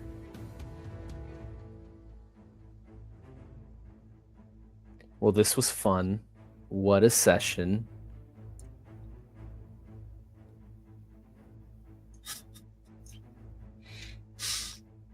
Milo, important question. How high were you staying up in the air when you were waiting for it to come get you? I would have been just cresting over the top of the trees. I just need a number. I mean, 30 feet. How big were the trees? 30 feet. 30 feet. 30 feet it is. All right. 30 feet. Let's do it.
Okay, so how does this look for everybody? We have Varric down here. I'm sorry, Valkus. Varric down here. We got my pointer here. We got Alvor right here. We got Breck standing out in the middle. We got Milo 30 feet above him, waiting to cast Swap. We got Egmus over here, and we got Grim back here. The 4 behind things are hiding currently with various stealth checks, and Breck is holding an attack for when it gets close, if I remember correctly. Is it everything sound pretty close? Any updates? Any add-ons there? Can you just add wherever my echo would be, like 15 Oh, feet that's in right, your front? echo. For the record, echoes and awakened spellbooks can essentially fly. They don't have regular step locks, and so they don't have a fly speed, but they can move in directions, and it never states that they can't move up. So, not that it matters for this battle because we're on the ground anymore, but if we ever are in a fight in the air, they can fly. Cool. I did not know that. Awesome. All right, I'm going to put this up a little bit too because we got stuff up here. Okay. Pretty sure I was farther away than that. I very specifically heard you were waiting until I got close to you for the. I was like, whoa! I was very clear on that one. I'm trying to clarify as much as possible this session based on decisions that are happening. This massive blue dragon, and then my guy right next to it. It's like, oh god, no. Okay, so a couple things. First, I'm gonna run this out. Most of the triggered actions were when something attacks Breck. Breck, your attack action was when something gets within range of you, right? Yes. Okay. So this is going to be a little weird because Milo is swapping you at the time an attack is happening on him as the dragon kind of turns its mouth sideways and opens its mouth trying to snatch him from the sky. So first things first, and I guess I'll just do this way here, is that is going to happen if you want to go along with the swap. Yes. Okay. Wild move for Milo, but I love it. It is absolutely the spirit of the spell. So, So would that put him in the air, or did I not come to a landing first? Because I thought that's the reason why I slowed down. yes, so there was a little bit of a slowdown, but the reason I had you still in the air is you said you wanted to stay 30 feet above the tree line and wait for the attack. So the slowing down is also waiting for the attack. Gotcha. No, I misunderstood that part. My bad. Okay.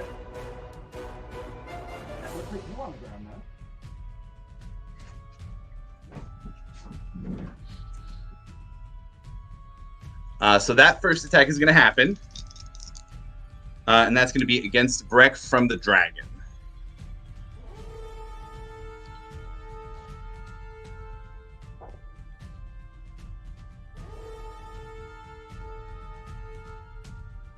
Breck, on its bite attack, that is going to be a 23 to hit. That does not hit. Okay. It clamps down on you between your shield, and you are able to keep the jaws of the dragon from closing on you. We'll go with your triggered attack first, because that was entering your area, and then the attack on you happened, so we'll go with the other 4.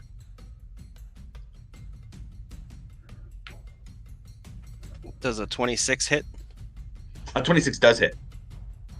Okay, I'm going to add a second level smite to that. Okay.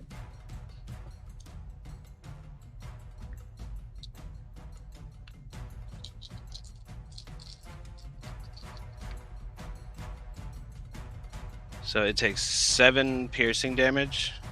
Okay.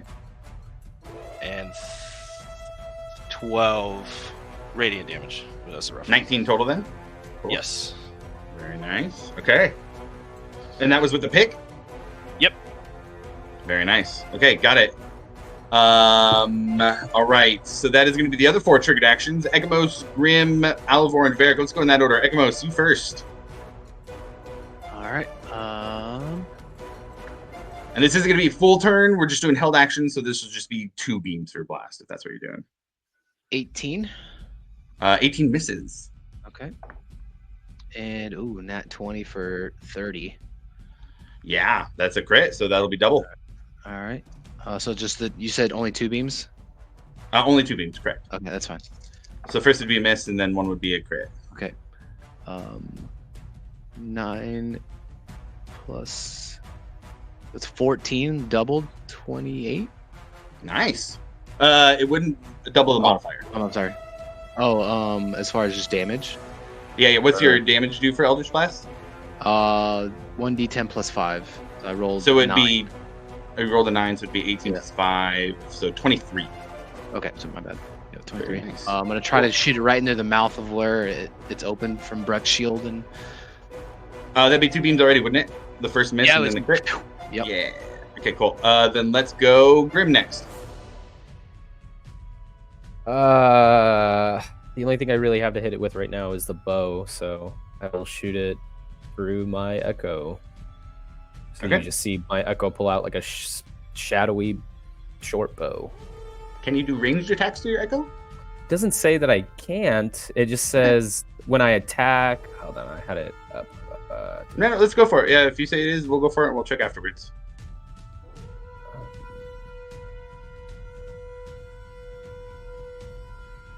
When you take the attack action, any attack you make can originate from you or your echo space. You can make this Perfect. choice with each attack. Okay, Cool. so Go here we for it. go.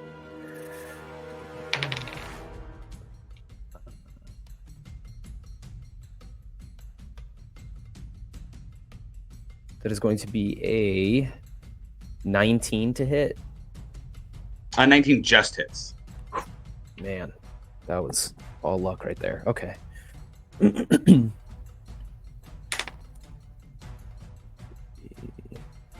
So that's 7 points of piercing damage.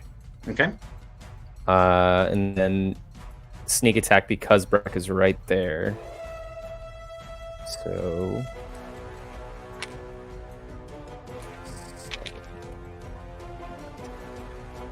13 points of sneak attack damage. Okay. And that's all I got. That's my Okay. Alivor next. Alright, I need it to make me a wisdom saving throw. It can do that. That is a 20 wisdom save throw, 27 total. Yep. Oh god, yeah, it saved. So it's gonna take half damage. Oh.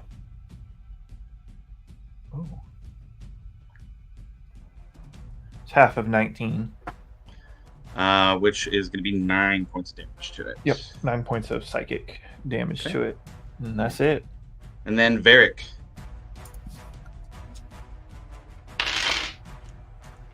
That is a natural 20 for 29 total.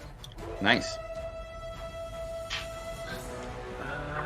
Let's see.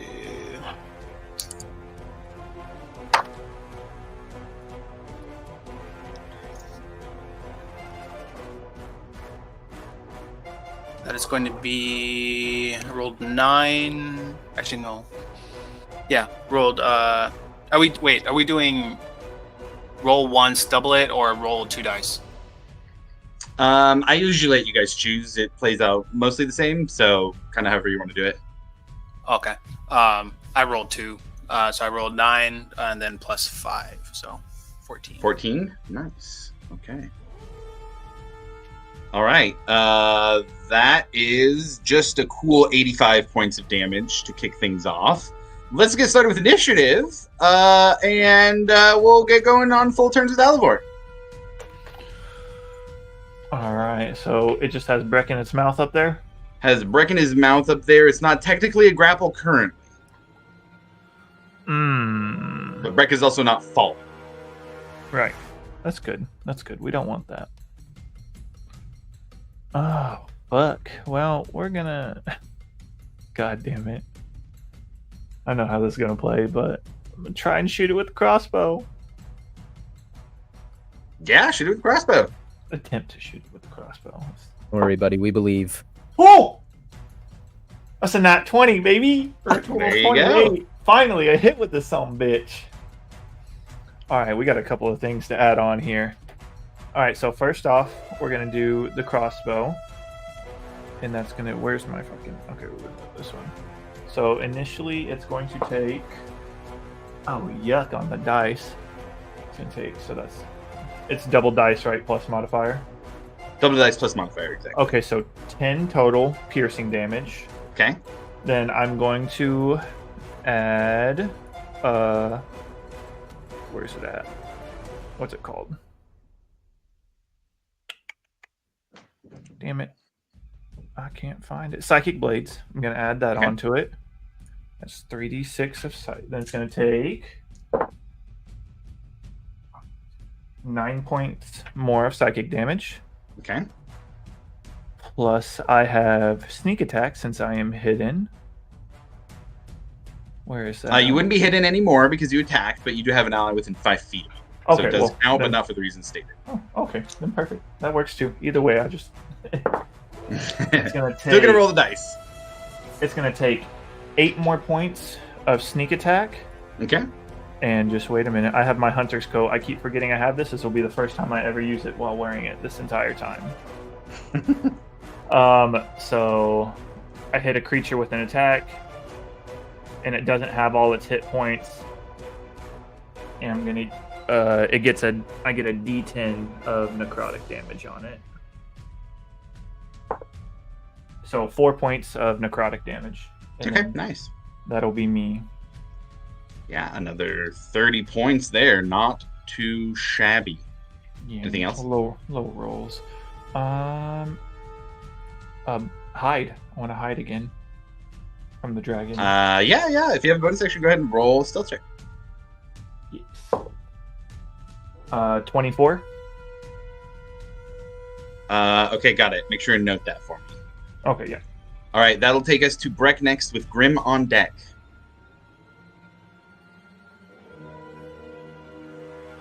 Well, I am gonna hit him with my bonker. I'm gonna bonk him. All right. I'm gonna pull out. Wait. I'm sorry. Did you say you had? Oh no, sorry. I'm attacking with the war pick. I'm attacking with the war pick. Okay. Yeah. Got it. Okay. It's a 24 to hit. Yeah, that'll hit. And I'm gonna add a first level smite to this one. Okay. So that is 14 points of piercing damage. Nice. And 8 points of radiant damage. 14 plus 8 for 22. Nice. Very, very good.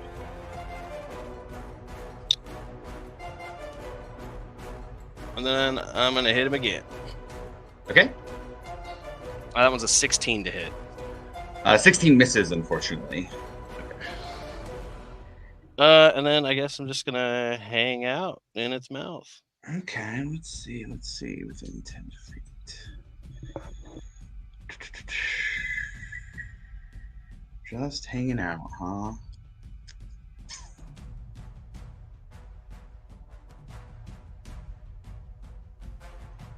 Where is he? Yeah.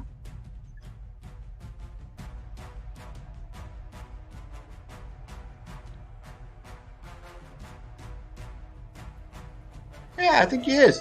It's going to use its wing attack action and kind of make things super tumultuous in there and kind of essentially try and beat you up, Breck, a little bit while they have you held inside the mouth. I need you to roll dexterity saving throw.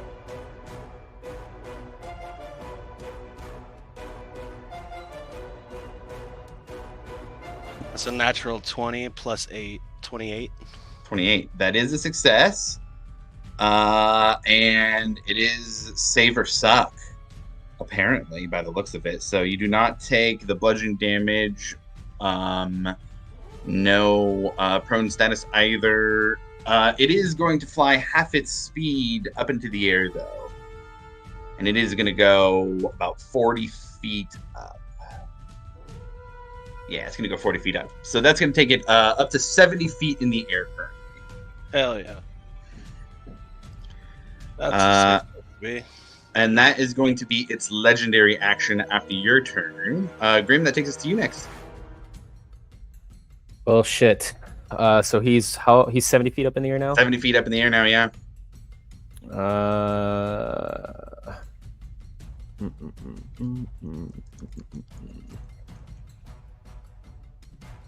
don't like that. I want him to come back down. I'm gonna fly up there. So I'm gonna use my movement to fly up my 30 feet, and then I'm gonna use a bonus action to dash another 30 feet. 60, but where you're at currently? Yeah, pretty much. So my echo will dissipate since I'm more than 30 feet away from it. Or 15, I'm sorry.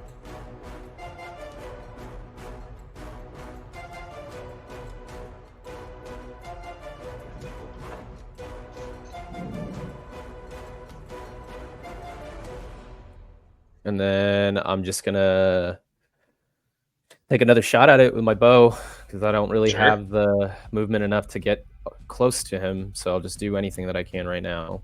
Yeah, it's looking pretty hurt for the sake of what you're doing here. Here we go. Another 19, so 11 plus 8 to hit. Yeah, that'll just hit. Man, that is too lucky. Okay, here we go. 10 points of piercing damage for that. And then Breck is still like right there in front of him, right? Yeah, he's kind of being held in the mouth. Does that count as? Yeah, within 5 feet, yeah. Okay, perfect. So 10 for the piercing with the bow. 6, 7, 8, 9, 10, 11, 12, 13 points of sneak attack damage. 13 is sneak attack. Very nice. Okay. And then that is my turn. Okay, Ekamos, you're up next. What are you doing? I'm gonna blast away. All right. Nat 20 for the first one. Okay. Second beam is 22 to hit. That'll still hit. 26 for the third. Okay, that'll hit. And 23 for the fourth. Yeah, all of them hit. All right. Let's see. 11 for the first one. 8 for the second. Okay. 11 for the third. And 7 for the fourth. Okay. All right. Anything else for you? Nope, that's it. All right, Varric, that takes us to you. What are you doing? Let's see. I am going to. You said he's 70 feet up now? 70 feet up now, and you're about 30-ish feet away from that. Yeah, only thing I can do is firebolt. Okay, yeah, go for it.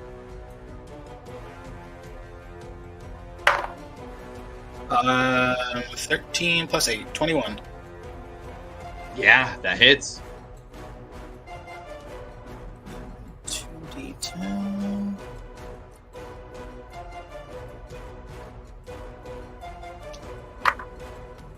Uh, 8 points of fire damage. Yeah, 8 points will do it. Very nice. And yeah, that's all I can do. You guys have fucked this thing up pretty damn good. Pretty damn good. It's looking real hurt. Everything that you guys have done, you can see some like a bluish, almost like a little bit of electrostatic shock to the blood that is on it right now.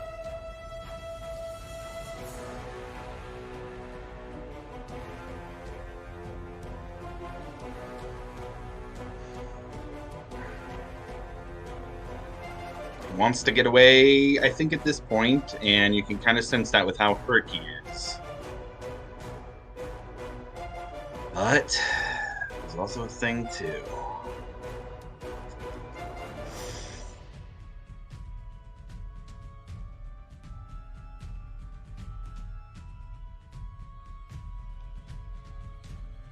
I think I'm going to use one of his attacks, Breck. I think he's going to officially try and grapple you.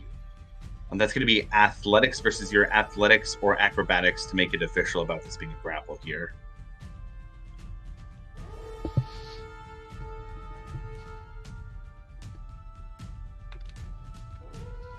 Oh, it's cocked. Oh, 28. That's Or no, pretty sorry, damn- 26. 26. That's pretty damn good. He got a dirty 20. I think this is his move. He's going to do it again in place of one of his attacks.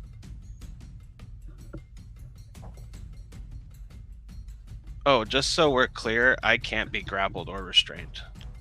Oh, that's right. Okay. But he's free to keep wasting it. I would say after the first one, he's already started attacking, so he can't dash, so that does make a difference. I would at least say after the first one, he would probably recognize that and not continue there. But for God's sakes, he's already started using his actions, and attacks are the thing to do. He'll try and bite you.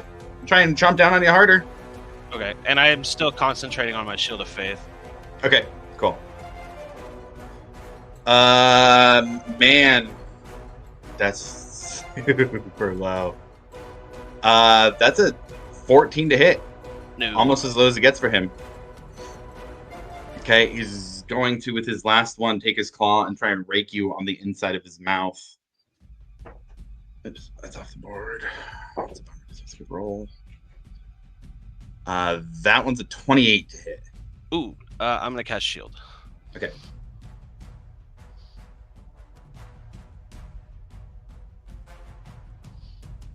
Okay, yeah, so no damage. So he's gonna try and get away. He's gonna fly 80 feet straight up into the air. With me still in his mouth? With you still in his mouth, yes. 150 feet up now. Milo, that's gonna take us to you, sir. What are you doing? I am going to use my movement and my dash to follow him. So I'll be 60 feet up. Yep. And then I'm going to charge up the old wand of missiles, and I'm going to fire a 6-charge shot. Dude, yes. Dude, this is in range to maybe do this. Go ahead and roll for me and tell me what the damage is. 3.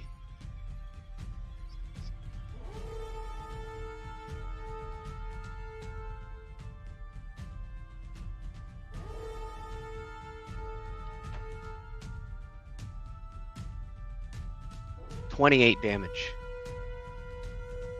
Milo.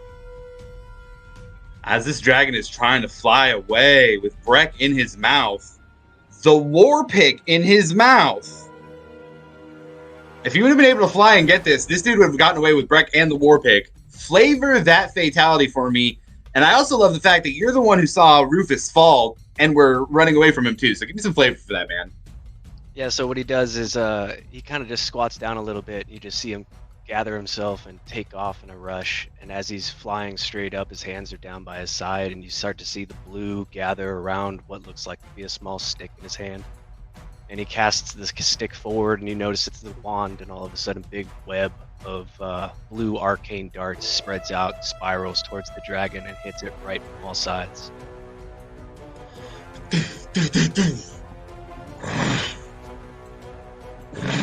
One goes through a wing. It's a hole in the wing. Starts to tip. Then finally, the last one comes, just caves in the chest. And the momentum stops moving upwards. And starts going downwards. Milo, you flew directly into the air after it. You were right underneath this thing. I need you to roll a dexterity saving throw, please, sir.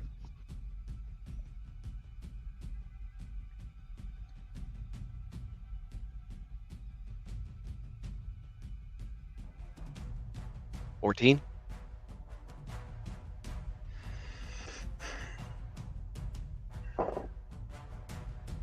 Okay. Can I use a reaction? What's the reaction? I'd like to cast Featherfall on Breck. Yes, definitely. Definitely. It's smart to do so. That's going to save Breck from 15d6 damage that he can't really roll to get out of. But Milo, if you take the time to do that, it's going to be a little bit harder. Not to say you can't do it, but that's going to be a little bit harder to dodge. And it will save Breck, but that dragon's coming down at you.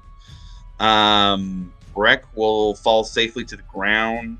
Milo, you are going to take half of that is it famous last words? Oh shit.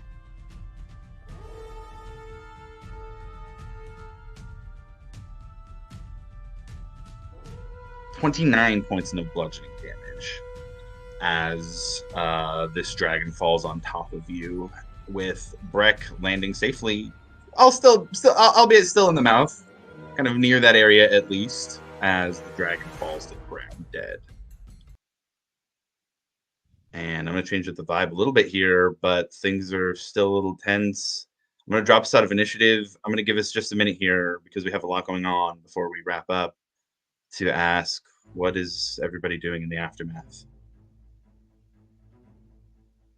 We got to find Rufus.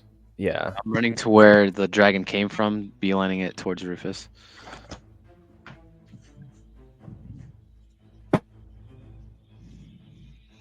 Okay. I guess what I'll ask is, does anybody have anything they're doing besides getting to Rufus as fast as possible? So we'd love to carve up a dragon, but Rufus is priority right now. Okay. Then, as Bastion's watch runs as fast as they can to their fallen comrade, that's where we'll end the session for the day. Catch you in 2 weeks for the next one. We'll see what happens.